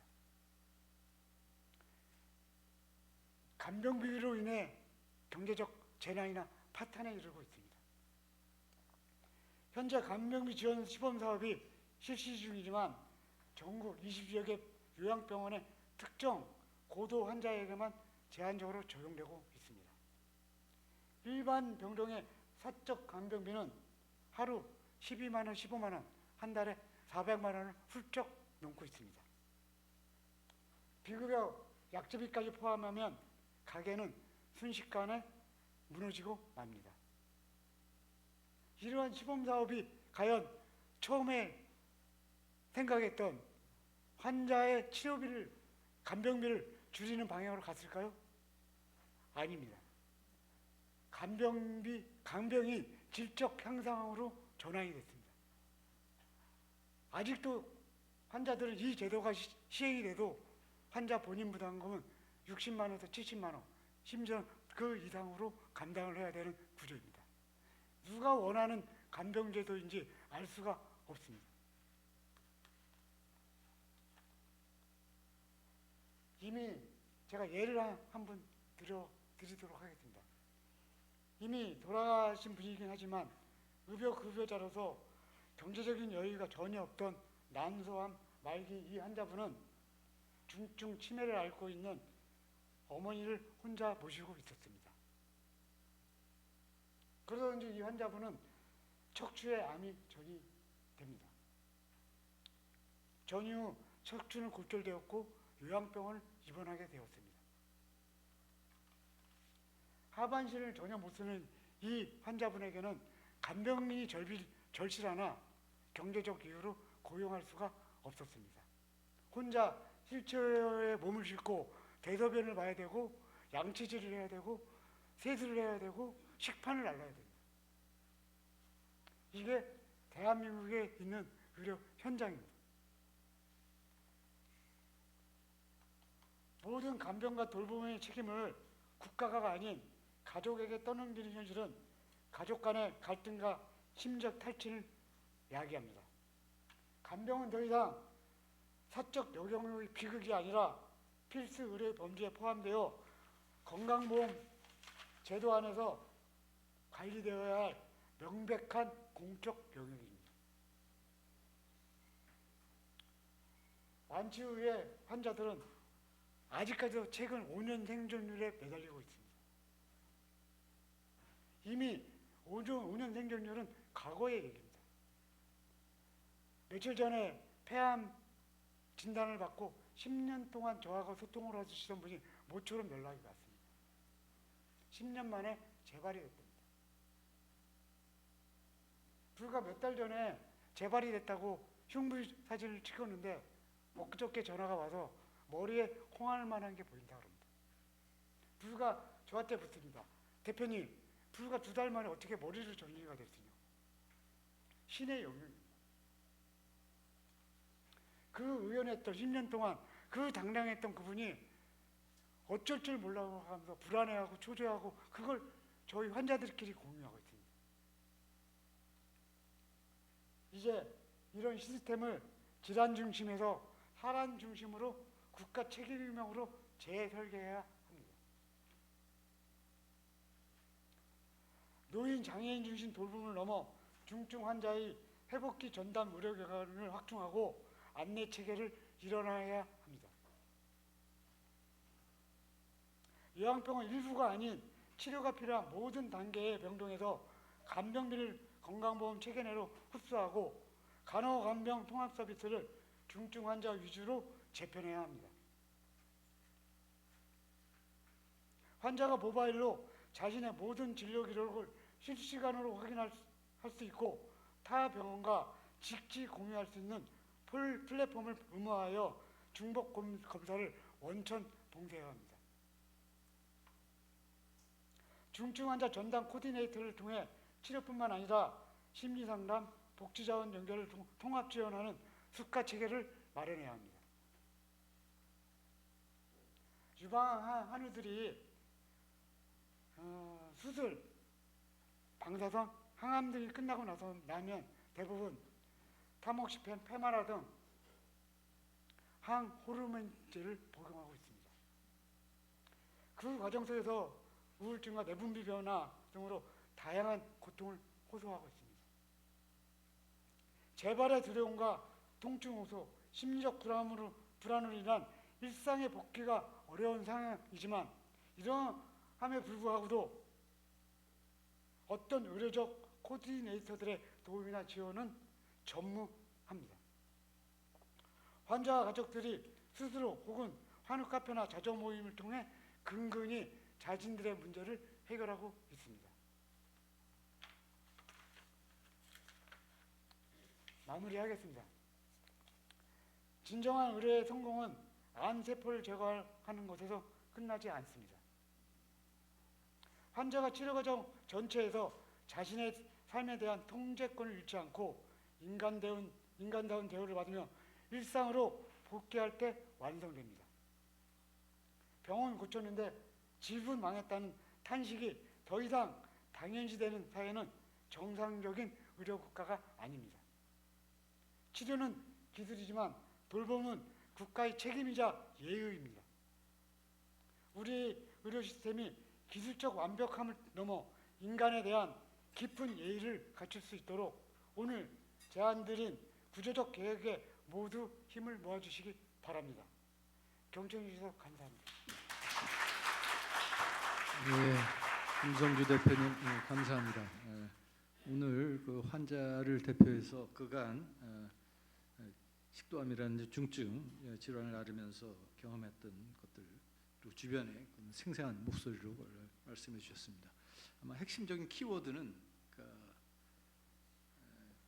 질환, 질병을 가진 사람이 가진 질환, 질병을 쳐다볼 게 아니라 질환을 가진 사람을 쳐다보고 인간의 얼굴, 인간 중심적인 그런 의료를 지향해야 된다고 하는 것이 핵심적인 메시지인 것 같습니다. 아마 저희도 아팠던 적이 있고 앞으로도 아마 또 아플 가능성이 매우 있고 과거에도 그렇고 미래도 그렇고 주변에 저희뿐만 아니라 가족들 그런 것을 다 같이 겪는 문제인 것 같습니다. 아마 그 제안 가운데 여러 가지 중요한 제안 4가지 해주셨는데 제가 보기엔 그 이외에도 다른 것은 제안 다 완벽해서 4가지만 제안한 게 아니라 가장 좀 절실하게 느끼시는 분만 그러니까 이렇게 좀 핵심적으로 말씀해 주신 것 같습니다.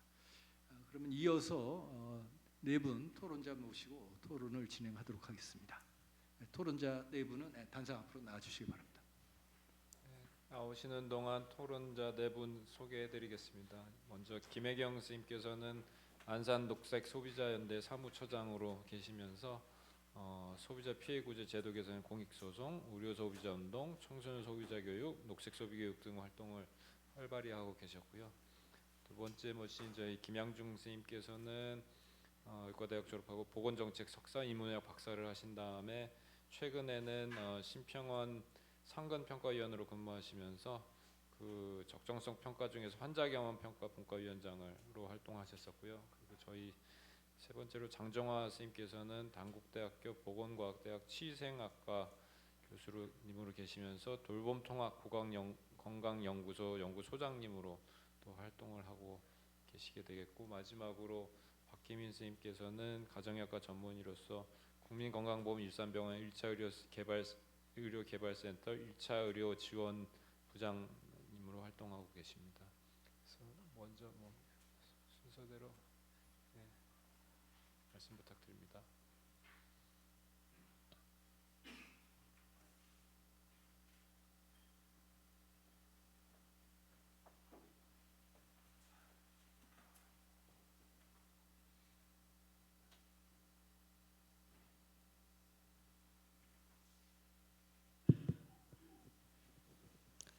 안녕하십니까. 안녕하세요. 장시간 앉아 있느라 힘드시죠? 네. 저는 안산 녹색 소비자 연대에서 활동하고 있는 김혜경 사무처장이라고 합니다. 시작에 앞서 여기 대부분 의료진이실 것 같은데 일단 존경한다는 말씀을 드리고 시작하고 싶습니다. 굉장히 사명감을 갖고 생명을 다루는 일을 하고 계시기 때문에 병원에서 이렇게 뵙다가 이렇게 학술 대회에서 만나니까 좀 색다릅니다. 보통 우리 일반적으로 감기에 걸리거나 내가 갖고 있는 고혈압, 고지혈증 이런 걸로 병원을 다닐 때 저는 이제 스스로 환자라는 생각을 갖고 가지는 않는 것 같습니다. 환자라는 말에는 좀 1차, 2차, 3차 병원, 입원, 수술, 보호자, 병원비, 돌봄 이런 좀 생략된 시간, 고민, 고통의 의미가 담겨 있어서 좀 환자라는 말은 좀 스스로 기피하는 것 같아요. 환자라고 생각하지 않고 병원을 갔을 때는 아까 얘기한 3분 진료에 제 시간에 아픈 증상을 모두 말하기 위해서 래퍼처럼 계속 복귀하고 들어갑니다. 입장할 때 하나도 놓치지 않겠다 하면서 들어가는데 대부분이 아마 이런 마음으로 병원을 다닐 거예요. 소비자들은. 그만큼 현재는 의료진하고 환자 사이가 굉장히 멉니다. 그래서 이 환자 중심 의료 학회가 너무 반가워요. 사실은 소비자 입장에서 가까워지려고 하는 뭔가 변화의 시작 그게 보이기 때문인데, 살면서 대부분 내가 119를 탈 거는 조금 먼 일이라고 아마 생각하실 겁니다. 그런데 생각보다 저는 빠르게 119를 타봤어요. 4년 전에. 그래서 그 경험을 이제 환자 경험 향상의 주제에 맞춰서 제 경험을 좀 나눠보고 싶습니다. 119를 탔는데 그때 코로나 팬데믹 시절이었습니다. 그래서 팬데믹 시절이라 응급실 앞에서 기다렸어요. 찬바람을 맞으면서 초겨울에 계속 하염없이 기다렸던, 결과가 음성이 나올 때까지 기다려서 침대에 누워서 하늘을 봤던 기억이 있는데, 그렇게 해서 들어가니까 제 증상을 자세히 묻지 않더라고요. 어떤 이유로 사고를 당했는지 이유를 묻지 않고 엑스레이만 찍고 뼈에 이상 없으니까 가라고 하더라고요. 저의 고통은 느끼지 않았습니다. 의료진에서. 제가 스스로 돈을 낼 테니 MRI를 찍어달라라고 얘기를 했고 MRI를 찍고 하루 입원을 했습니다. 그리고 다음 날 이제 의사 선생님을 만났죠. 만나니까 하시는 말씀이 전방 십자인대 완전 파열이다. 인대 재건술과 줄기세포를 해야 한다. 자세한 건 상담실장에게 들어라. 그래서 상담실장을 만나니 1,500만 원이 든다. 하루 아침에 제가 그런 결과를 듣고 너무 막막하고, 너무 의사 선생님이 설명이 이제 좀 이 수술을 안 하면 당장 제가 두 발로 걷기 힘들 것 같이 이렇게 위험 있게 말을 해주셨어요. 그래서 너무 무섭고 어찌 할 바를 모르겠더라고요. 뭘 어떻게 알아볼 경황도 없고 했는데, 다행히 저는 이제 대표님께 울면서 전화를 해가지고 지인을 통해서 병원을 옮겨도 된다라는 의견을 듣고 굉장히 큰 고민이었어요. 엄마는 지금 옮기면 40이 넘었어도 엄마 말이 중요합니다. 그래서 엄마는 지금 나중에 가서 너가 수술을 해도 제대로 못 걷는 거 아니냐, 지금 여기서 해라, 지금 돈이 중요하지 않다라고 했고, 딱 지인의 의견으로는 아니다, 옮겨라 라는 거에서 굉장히 환자 스스로 결정하기가 무섭더라고요. 제 일인데도 누가 결정해 줬으면 좋겠고 했었을 때 과감히 결정하고 전원을 했습니다. 전원을 결정하니까 아까 그렇게 저에게 겁을 주는 원장님이 아까는 나이가 많으니까 줄기세포를 꼭 해야 한다라고 하셨던 분이 바로 나이가 젊으니까 줄기세포 안 해서도 됩니다. 인대 재건술만 하셔도 됩니다라고 얘기를 하셨어요. 그래서 그때부터 제가 이제 평상시에 갖지 않았던 의료진에 대한 불신이 엄청나게 커졌습니다. 119 구급차는 대체 어떤 기준으로 이송병원을 정하는 거지? 왜 내 사고 경위를 묻지 않지? 내가 아프다고 하는데 왜 듣지를 않지? 왜 나를 꾀병 환자 취급하지? 왜 나를 불안한 이 환자를 돈벌이 수단으로만 보는 거지? 내가 검색을 네이버 구글에 검색했을 때 왜 병원 광고만 뜨지? 나는 대체 어떤 정보를 어디서 얻을 수 있고 수술을 어떻게 어느 정도 재건술만 해도 되는지, 정말 1,500만 원을 들여서 줄기세포를 해야 하는지 너무 무서웠고, 그때 그 경험이 활동가이기 전에 소비자로서 이 의료에 대해서 알아야 한다라는 문제의식으로 귀결이 되었습니다. 그리고 그 고민을 하고 있던 차에 안산에서 이제 운명처럼 그 뜻을 같이 가진 사람들과 의료개혁 대화 모임을 가졌고, 모두가 말했을 때 심지어 간호사 선생님도 제 사연을 듣더니 그런 일이 있었냐, 저도 그런 경우에는 어떻게 할지 모르겠다라는 의견이셨어요. 그래서 그때 좀 충격이었습니다. 의료진도 막상 자기 일이 당하면 모르겠구나, 그런 생각이 들었고, 의료 소비자 교육의 필요성에 모두가 동감을 했습니다. 그래서 25년에 저희가 안산에서 시민들 활동가들 중심으로 40명 이내의 분들을 모시고 6주간 교육을 주제별로 가졌습니다. 참여했던 분들 반응, 이 자리에도 이제 강의 와주셨던 교수님들도 계시는데 모든 분들이 어떤 의견이시냐면, 이런 교육은 정말 필요하다. 그런데 소비자는 그렇게 느꼈는데 의사 선생님들도 우리 같은 고민을 했단 말이야? 그게 너무 그런 마음을 가졌던 것 같아요. 우리처럼 더 나은 의료 환경을 위해서 고민하는 의사가 많다는 거에 위안을 느끼셨대요. 위안을 느끼셨고 스스로를 의료 소비자라고 부르기 시작했습니다.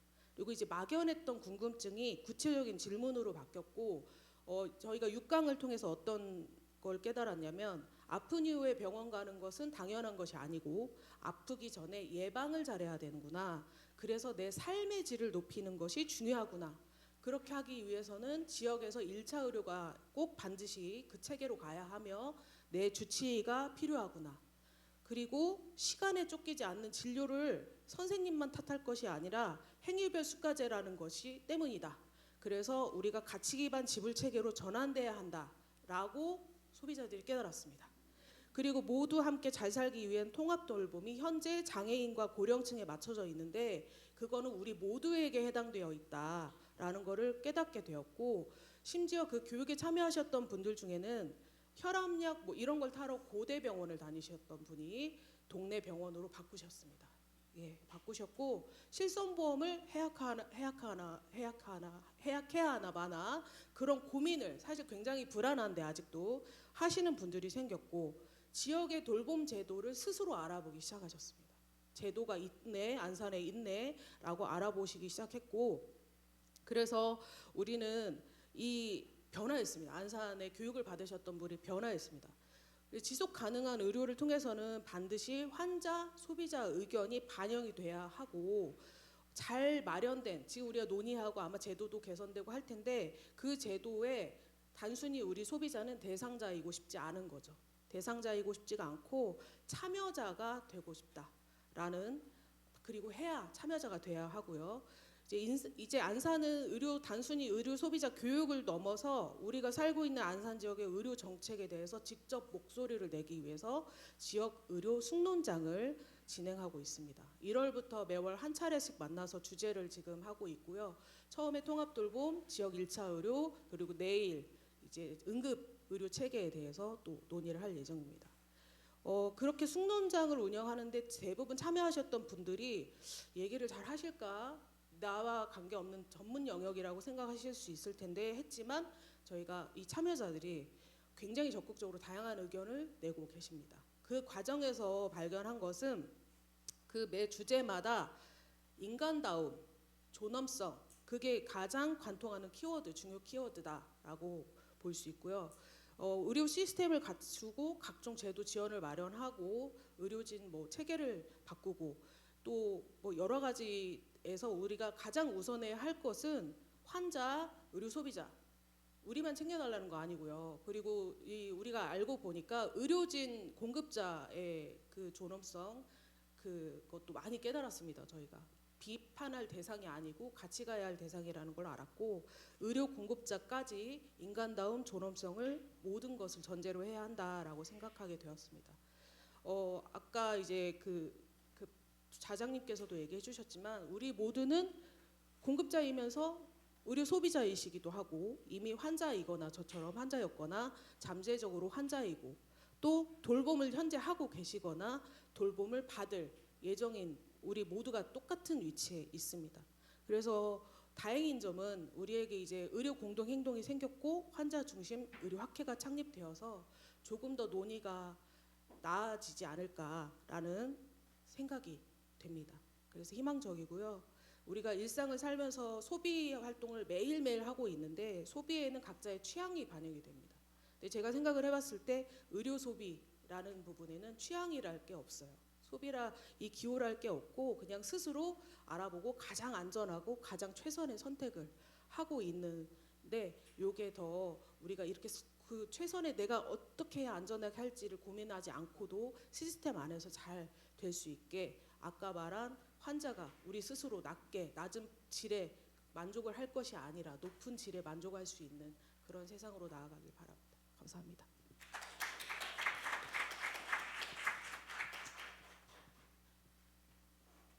네, 바로 토론으로 바로 들어가도록 하겠습니다.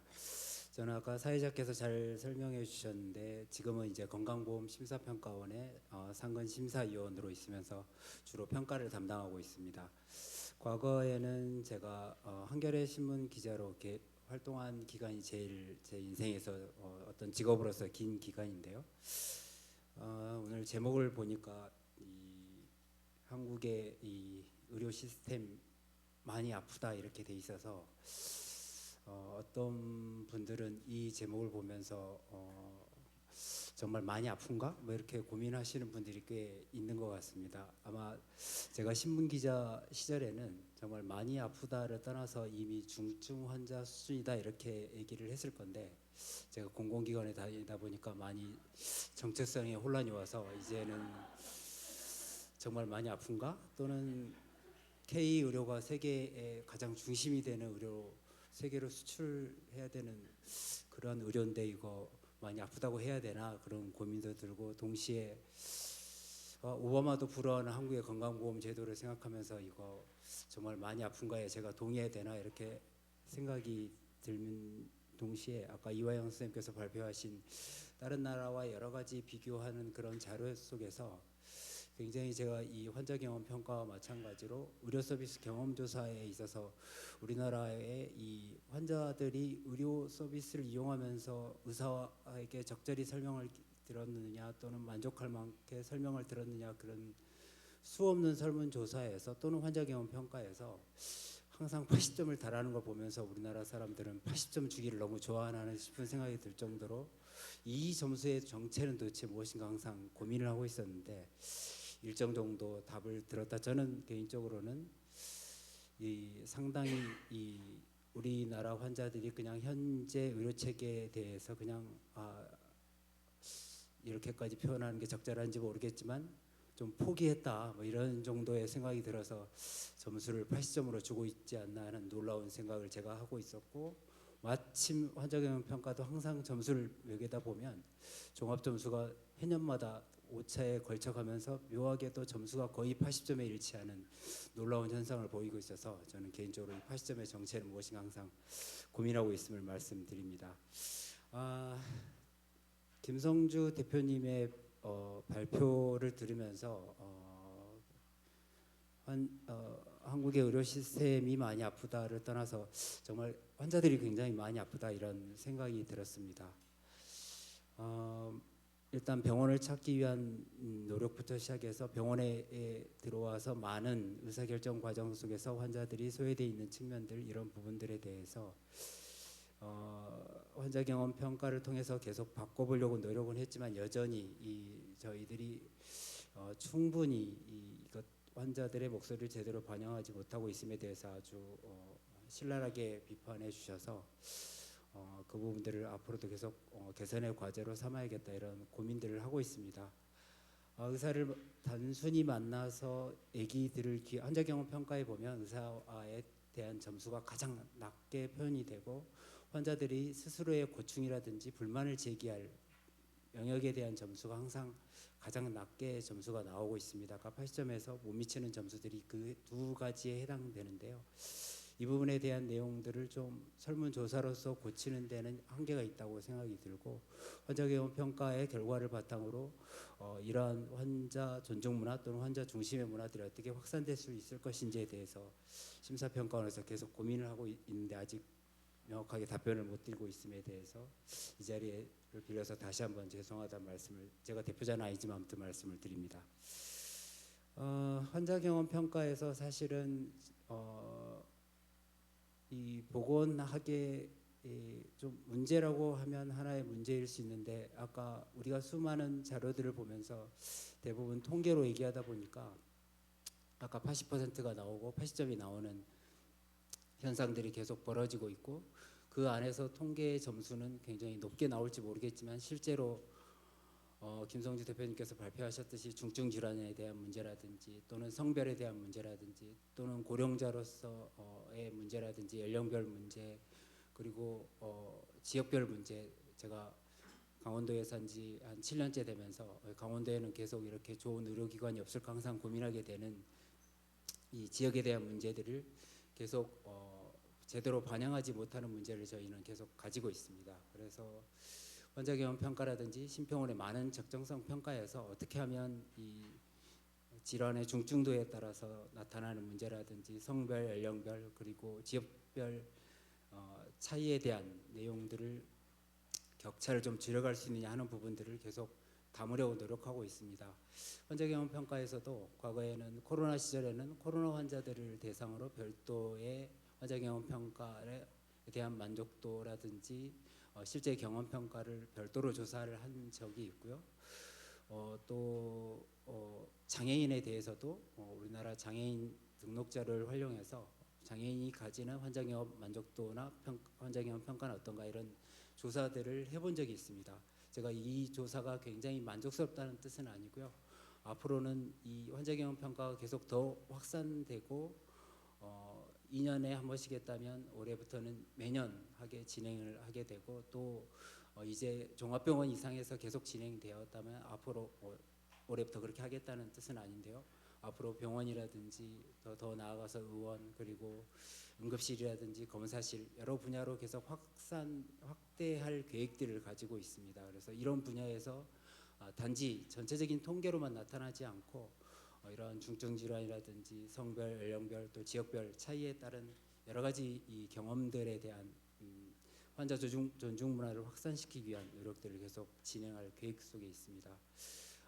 심평원이 특별히 많은 노력들을 하진 않았지만 다행히도 환자들의 목소리를 계속 담기 위한 정치권의 노력이라든지 뭐 이런 것들이 이어지면서 환자 경험 평가를 담은 보건의료 기본법이 발의가 되고 있고 또 환자들의 이 실질적인 이 경험들이 또는 환자들의 목소리들이 모든 적정성 평가에 녹여 들어갈 수 있도록 여러 방면에서 노력해 주셔서 사실은 환자 경험 평가뿐만 아니라 30여 개 모든 적정성 평가 내용에서 환자들의 목소리들을 계속 반영해야 된다는 지적들을 받고 있고 앞으로 보건의료 기본법 이런 법들의 개정을 통해서 환자 경험 평가라는 부분들이 적정성 평가 모든 영역에서 좀 확산될 계획을 가지고 있는 것을 알고 있습니다. 심사평가원도 이 부분에 대한 내용들을 계속 또 보강해 가도록 할 계획이고요. 아까 말씀하셨던 정보의 비대칭 문제는 너무나도 심각한 문제이고 또한 심사평가원이 가지는 여러 가지 평가 결과를 저희들이 알려내고 국민들이 쉽게 또는 환자들이 쉽게 알아볼 수 있도록 굉장히 많은 노력들을 진행해 왔지만 여전히 많이 활용되지 못함에 있어서의 많은 한계점들을 가지고 있습니다. 이 부분들은 저희가 계속 환자들의 목소리들을 반영하기 위해서 여러 가지 이 회의체를 만들고 노력은 하고 있지만 여전히 좀 부족한 점들이 많이 있습니다. 이 부분 정보의 비대칭이라는 부분 그리고 심사평가원이 가지는 심사와 평가라는 이미 충분히 확보된 정보를 어떻게 환자들과 국민들에게 좀 더 쉽게 알리는 내용들에 대해서 많은 고민들을 하도록 하겠습니다. 앞으로 이 중간에 말씀드렸던 환자 경험 평가를 담은 보건의료 기본법이라든지 또 심사평가원에서 진행하고 있는 환자들이 실제 이 진료 현장에서 수술이라든지 진료에 대해서 실제 목소리를 내고 그거의 건강 성과가 어떻게 이어지는지에 대해서 계속적인 연구들을 진행하고 있는데 이 부분에 대해서도 좀 더 나은 결과들이 나와서 의료 현장에서 환자들의 목소리라든지 환자 중심의 문화가 확산되는 계기가 될 수 있도록 계기가 되기를 바라고 계기가 될 수 있도록 좀 더 노력하도록 하겠습니다. 제가 꼭 심사평가원의 대표자인 것처럼 말씀을 드려서 죄송하지만 아무튼 심평원의 한 일원으로서 이런 노력들을 계속 진행한다는 말씀을 드리면서 오늘 많이 아프다라는 점들이 굉장히 조금 정체성의 혼란이 있긴 하지만 현장에서 들으니 여전히 아픈 점들이 굉장히 많고 개선해야 될 과제들이 너무나도 많다는 걸 많이 깨달으면서 제 토론의 말씀을 마치도록 하겠습니다.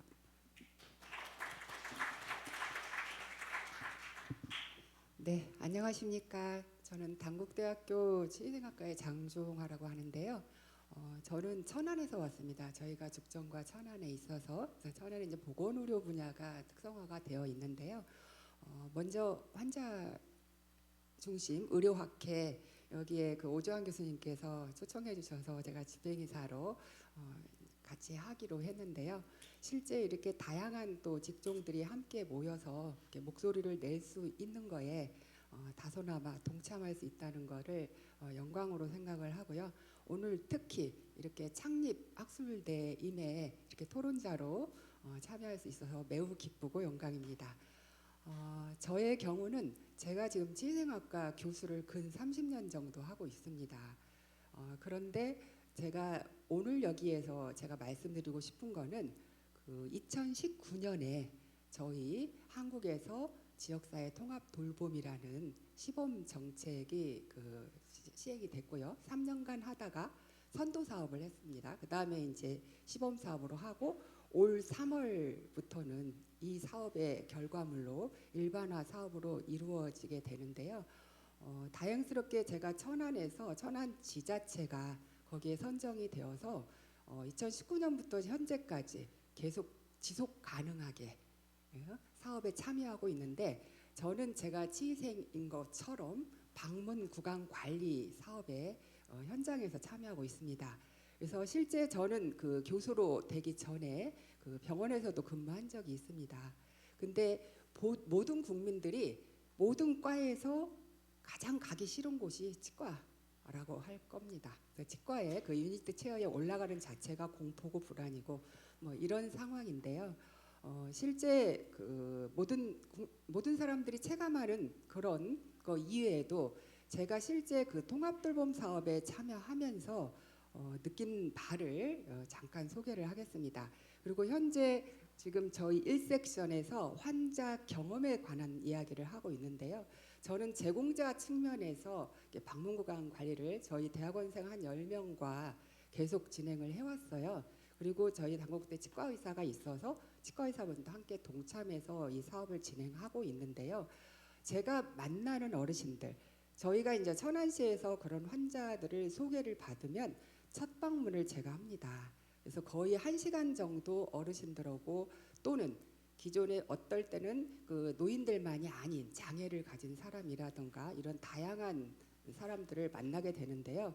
지금 오늘 그 이화영 교수님하고 김성주 대표님께서 발표하신 내용도 굉장히 의미 깊고 공감을 합니다.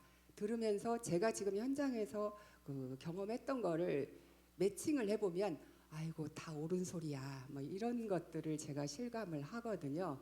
근데 제가 만난 어르신들을 소개를 하면은요, 단순히 치과가 공포고 무서워서 안 가는 차원이 아니고요. 실제 본인들이 어떤 구강에 문제가 있어서 실제 밥을 먹을 수가 없는 거잖아요. 인간은 먹어야 사는 건데 일단 식생활 자체가 안 되고 그러다 보니까 그게 이제 확대되어서 우리가 다 알고 있다시피 특히 누워있는 어르신들 같은 경우 관리 안 돼서 흡인성 폐렴으로 사망으로 이어지는 극단적인 것도 있지만 이게 드시지를 못하다 보니까 영양실조로 이어지고 각종 다른 전신질환으로 그게 확대가 되어서 건강 문제에 굉장히 문제가 된다는 거는 누구나 좀 알고 있습니다. 그렇게 알고 있음에도 불구하고 제가 말씀드리고 싶은 거는 실제 제가 현장 경험에서 우리가 치료가 아닌 어떤 케어 중심으로 또 의사소통에 의한 케어 중심으로만 저희가 돌봄을 해드려도 삶의 질이 달라지는 걸 느낄 수가 있습니다. 그래서 제가 만난 어르신 중에 한 분을 소개를 하면은요, 제가 첫 방문을 했을 때 무슨 구강 이걸 해준다고 오긴 왔는데 사실은 굉장히 조금 비관적이고 저희에게 좀 적대시하는 그런 표정이었습니다. 근데 이제 제가 대화를 나누고 여러 가지 이제 저희 대학원생들하고 저희가 주 1회에서 한 6회 정도 구강 위생 서비스도 해드리고 그동안 잘못된 그런 생활 습관 이런 것들을 교정하는 것만 가르쳐 드렸는데요. 한 6주 정도 하고 나서는 이분의 표정이 완전히 달라졌습니다. 그러니까 구강 관리에 의해서 일단은 식사량이 많아지고 즐겁고 이런 걸로 변하는 걸 떠나서 그거는 말할 것도 없고요. 결국 얼굴의 표정이 달라집니다. 그래서 저희가 나중에 마지막 끝났을 때 제가 방문을 하게 되면은요. 첫 방문 때 교수라는 여자가 와서 인사를 하니 처음에는 이렇게 했다가 교수다고 하니까 이렇게 쳐다보십니다. 그런데 이제 몇 주가 끝나고 나면 감동의 표현으로 저희에게 그런 걸 느끼시고요. 삼킴에 문제가 있어서 굉장히 연화장애 있던 것들도 좋아지시고 이런 거를 저는 지금 2019년부터 올까지 계속 하고 있으니까 병원이 아닌 그냥 제가 또는 시설 이 현장에서 그 변화를 직접 실감하고 있습니다. 그런데 이런 것들을 제가 대학원생들로 하기 때문에 그 학위 논문, 석박사 논문도 쓰고 국내외 논문에도 많이 실었습니다. 근데 그거는 어느 한정적인 부분이고요. 실제 정책이나 여기에 반영되는 거에서는 약하다. 그거는 제가 생각했을 때 저희 치과계의 어떤 좀 부족함이라고 할 수도 있습니다. 저희가 거기에 대한 근거를 만들고 그거를 설득을 해야 되고 그래서 정책으로 그게 형성이 되게 해야 되는데 저희가 부족하다 보니까 그런 것들이 안 돼서 정작 거기에 대한 피해를 보시는 분들은 이렇게 중증 환자라든가 정말 돌봄에 필요가 있는 이런 분들이 혜택을 못 보는 거가 아닌가 이렇게 반성도 해봅니다. 그래서 여기는 지금 다직종이 이렇게 많이 모여 계시니까요. 실제 건강 문제를 그 총체적으로 그거를 높이기 위해서는 일단 구강 문제를 등한시해서는 뭔가가 빠집니다. 아까 가치 기반이라는 그런 말씀도 하셨는데요. 가치 기반의 어떤 환자 이런 그 의료가 행해지려면 구강에 대한 점도 강조가 되고 그거가 등한시되어서는 절대 완성이 안 된다 이런 말씀을 해드리고 싶고요. 그리고 저는 이제 이 사업을 하면서 저희 구강뿐만이 아니고 다양한 직종, 여러 요양, 뭐 이런 여러 가지가 그 총체적으로 서로 그 협력해서 연계가 되었을 때 이런 것이 잘 된다는 것도 정말 실감하고 있습니다. 그래서 제가 만난 어르신 한 분이 아까 처음 만났던 분 이렇게 쳐다보셨던 분이요. 마지막 무슨 말씀을 하셨냐면요. 누가 이렇게 해줘 나한테 그런 말씀을 하셨거든요. 그리고 제가 만난 장애 어르신이 계시는데 그분은 연세도 젊어요. 저하고 거의 비슷했습니다. 근데 태어날 때부터 선천성으로 누워 계시는데 지적 능력은 괜찮으셔서 손이 안 돌아가는데 24시간 내내 누워 계세요. 근데 손가락 2개 가지고 타이핑을 해서 시인이시거든요. 그래서 시집을 5권을 냈습니다. 근데 그동안 가족들도 누구도 본인 이에 대해서 관심 가져준 적이 없는데 이렇게 방문을 와서 구강 관리를 해주니까 모든 삶에 달라진다, 색깔이 달라진다 이런 표현도 하셨거든요. 그래서 환자 경험을 제가 다 말씀을 해드릴 수 없지만 뭐 일부만 이렇게 말씀드리더라도 구강 관리나 이런 거가 함께 갔을 때 전체 건강뿐만이 아니라 심리적인 이런 것까지도 향상될 수 있다. 그래서 정책이 형성이 된다면 아까 연구원님께서는 심평원 입장에서 이렇게 해야 됩니다라고 말했는데 저는 이제 부탁드리는 말씀 차원으로 마무리를 하려고 합니다. 네, 감사합니다.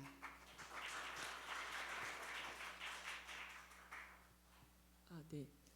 저는 그 일산병원 1차 의료 개발센터에서 온 박혜민이라고 하고요. 저 2023년부터 1차 의료 기반의 이제 다학제팀 기반의 주치의팀 모형 실증을 하고 있는 곳에서 왔습니다. 그래서 제가 말씀으로만 드리는 것보다 조금 가시성을 높이는 게 좋을 것 같아서 PPT로 조금 설명드리도록 하겠습니다. 네, 일단 환자 경험에 대한 바른 방향에 대한 대안이 이제 환자 중심 1차 의료 다학제 주치의팀이라고 저는 생각하고요. 일단 의사가 원하는 것과 환자가 원하는 게 다른가? 이런 생각이 들더라고요. 근데 사실은 같다는 생각이 들더라고요. 의사도 충분한 시간을 가지고 진료를 하고 싶고 결코 3분 진료 하고 싶지 않거든요. 그리고 이제 안전한 진료를 하고 싶어요. 그러니까 위급 상황 시에 적절한 의료기관으로 환자는 배정을 받고 싶지만 의사도 적절한 분과 전문의를 빨리 보게 해주고 싶고 분과 전문의는 1차 의료에 안전하게 내 환자를 보내고 싶어 하거든요. 그리고 지속 가능한 재정. 환자도 파산하고 싶지 않지만 의사도 이제 손해 보고 싶지 않고 파산하고 싶지 않거든요. 그래서 이런 공통된 목표를 사실은 한 사람으로서 가지고 있다고 저는 생각합니다. 그래서 환자가 원하는 거는 의료의 조정자, 그러니까 개인이 내가 왜 이걸 다 알아봐야 되냐 이런 생각을 하시는데 이런 여러 의료기관과 서비스를 연결해 주는 주체가 환자는 필요하고 또 질병뿐만이 아니라 내 삶의 맥락을 이해해주는 나를 잘 아는 의사가 있기를 바라고 또 치료 이후의 생활 기능 회복과 일상 복귀 지원을 받고 싶어 하시잖아요. 이런 회복기 돌봄이 필요하신데 이런 주치 기반의 다학제팀이 되어 있는 조정 시스템이 우리나라에 꼭 필요한 게 아닌가 하는 생각이 들었습니다. 왜 안 되는가? 이렇게 좋은 게 다 원하는데 왜 안 되냐 생각해 봤을 때는 시간에 대해서 지불을 하지 않고 보상을 하지 않는 지불 구조 때문이라고 일단 생각이 제일 많이 들고요. 그리고 주치의가 저도 이제 주치의 노릇을 하면서 진료를 보고 있지만 한편으로는 내가 이 많은 질병을 다 떠안을 수 있을까? 혹시라도 이 중에 하나에 뭔가 문제가 생겼을 때 나한테 소송을 걸면 어떡하지? 그런 생각을 하거든요. 그래서 주치의에 대한 이제 법적 책임 부담이 과도하게 짊어지게 되면 방어 진료를 할 수밖에 없습니다. 그리고 전달 체계에 문제가 있어서 퇴원 후에 조정자가 일단 부재한 시스템 때문에 지금 다 분절적으로 되고 있는 게 가장 큰 문제라고 생각합니다. 그래서 제가 요 뒷단에는 성공 케이스를 몇 케이스 보여드릴 텐데 일단 제가 경험해 봤을 때 다학제팀 기반으로 주치 관리를 했을 때 성공 케이스가 나왔을 때 왜 됐을까 생각하면 안전망이 일단 있었습니다.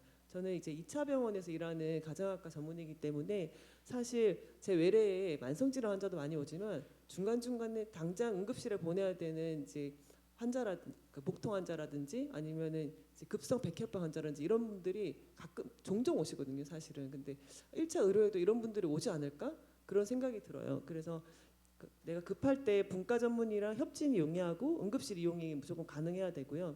그리고 팀 기반 관리라고 해서 간호사, 사회복지사, 영양사, 약사들 등과 이제 신속한 소통과 피드백이 필요합니다. 그리고 환자를 좀 오래 자세히 봐도 손실이 없어야 된다고 저는 생각하거든요. 그래서 시간에 대한 보상이 필요하다고 생각합니다. 특히 노인 환자 같은 경우에는 도쿄에 있는 이제 노인 전문병원에는 환자 한 명당 1시간 본다고 하더라고요. 근데 제가 이 다제약물 환자라든지 이런 분들 볼 때는 이 환자 진료 기록에 대해서 고민하고 약을 줄이는데 1시간 이상 시간이 사실 소요가 됩니다. 이런 부분에 대해서 시간에 대한 보상, 충분한 설명과 상담이 가능하게 하는 시스템이 필요하다고 보고요.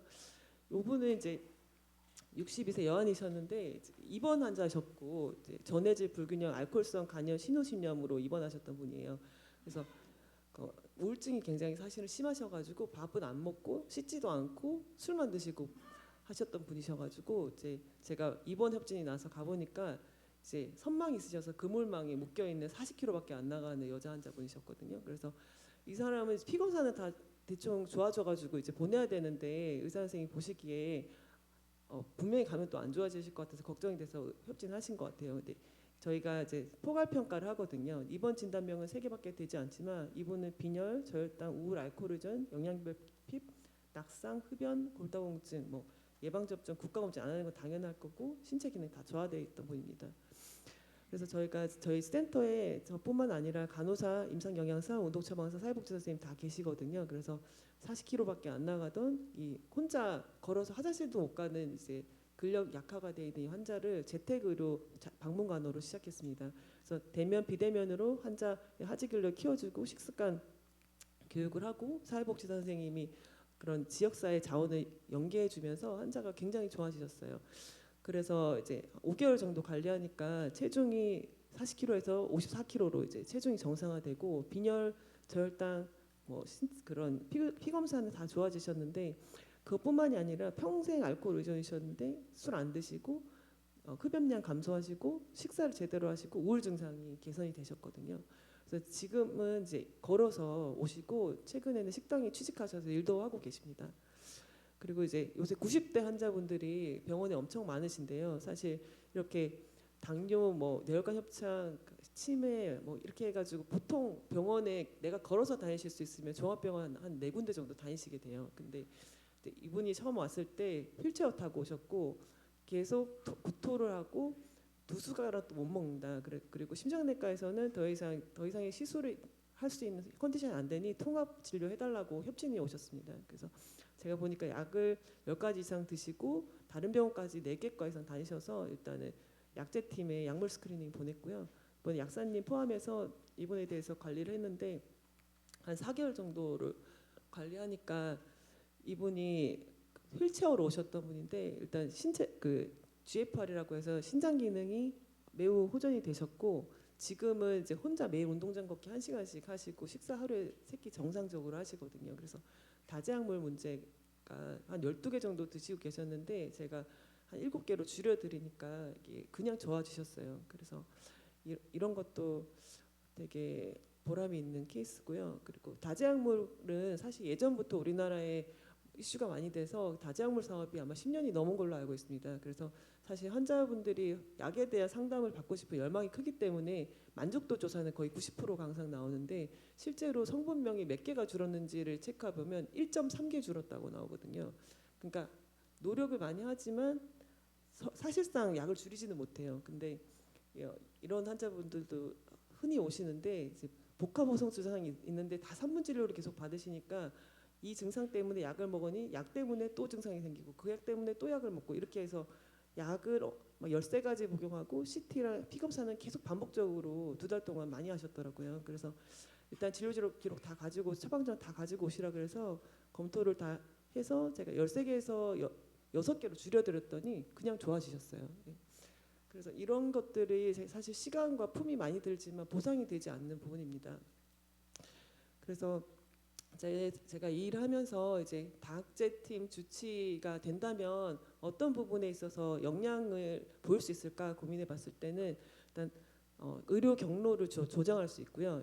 이분이 만약에 퇴원을 했을 때 1차 의료가 고기능으로 유지가 된다면 그 다학제팀을 통해서 이분이 어디로 가야 될지에 대해서 상담을 깊이 하실 수 있을 것 같아요. 그리고 다지약물 관리는 아무리 사업을 한다고 해도 다른 의사 환자 한 명이 4-5명의 의사한테 다른 약을 받고 있고 그 의사들끼리 소통이 하나도 안 되기 때문에 약을 줄일 수가 없어요. 그래서 한 명이 총대를 메고 주치의가 이거에 대해서 고민을 하면서 약물 관리를 해야 되고 특히 입퇴원할 때마다 아무리 약을 정리해도 입원하고 퇴원하시면 또 도루묵이에요. 외래에서 받았던 약이랑 퇴원와서 받았던 약이 겹치는데도 다 먹고 있으면서 또 응급실 옵니다. 그래서 그런 부분에 대해서도 이제 저희 유치 팀이 영향을 발휘할 수 있을 것 같고 또 요즘에 고민이 많이 되는 거는 생애 말기 의사 결정 지원인데요. 저희 나라에 이제 사전연명의향서도 있고 이제 연명의료 계획서도 있어서 작성은 예전보다는 많이 하고 있는데 거의 생애 말기에 반영이 하나도 안 되고 있습니다.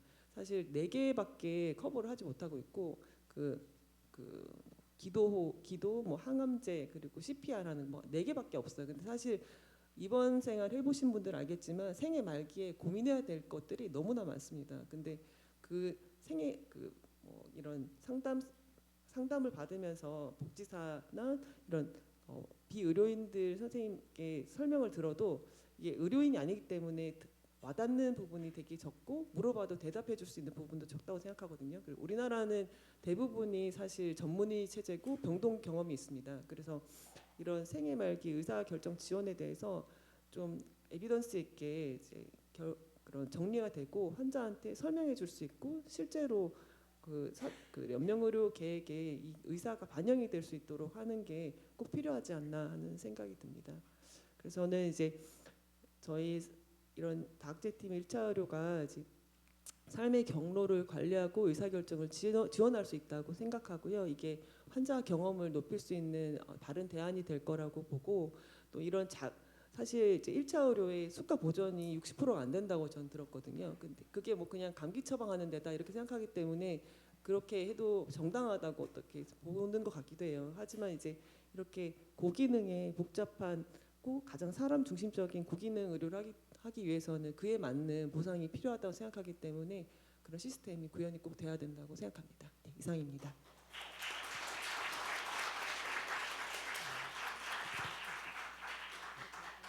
감사합니다. 네 분 모두 소중한 말씀 감사드리고 저희가 시간이 조금 그래서 오버가 돼가지고 이번 세션은 이렇게 마무리하도록 하겠습니다. 감사합니다. 휴식 시간을 어떻게 안내를 좀.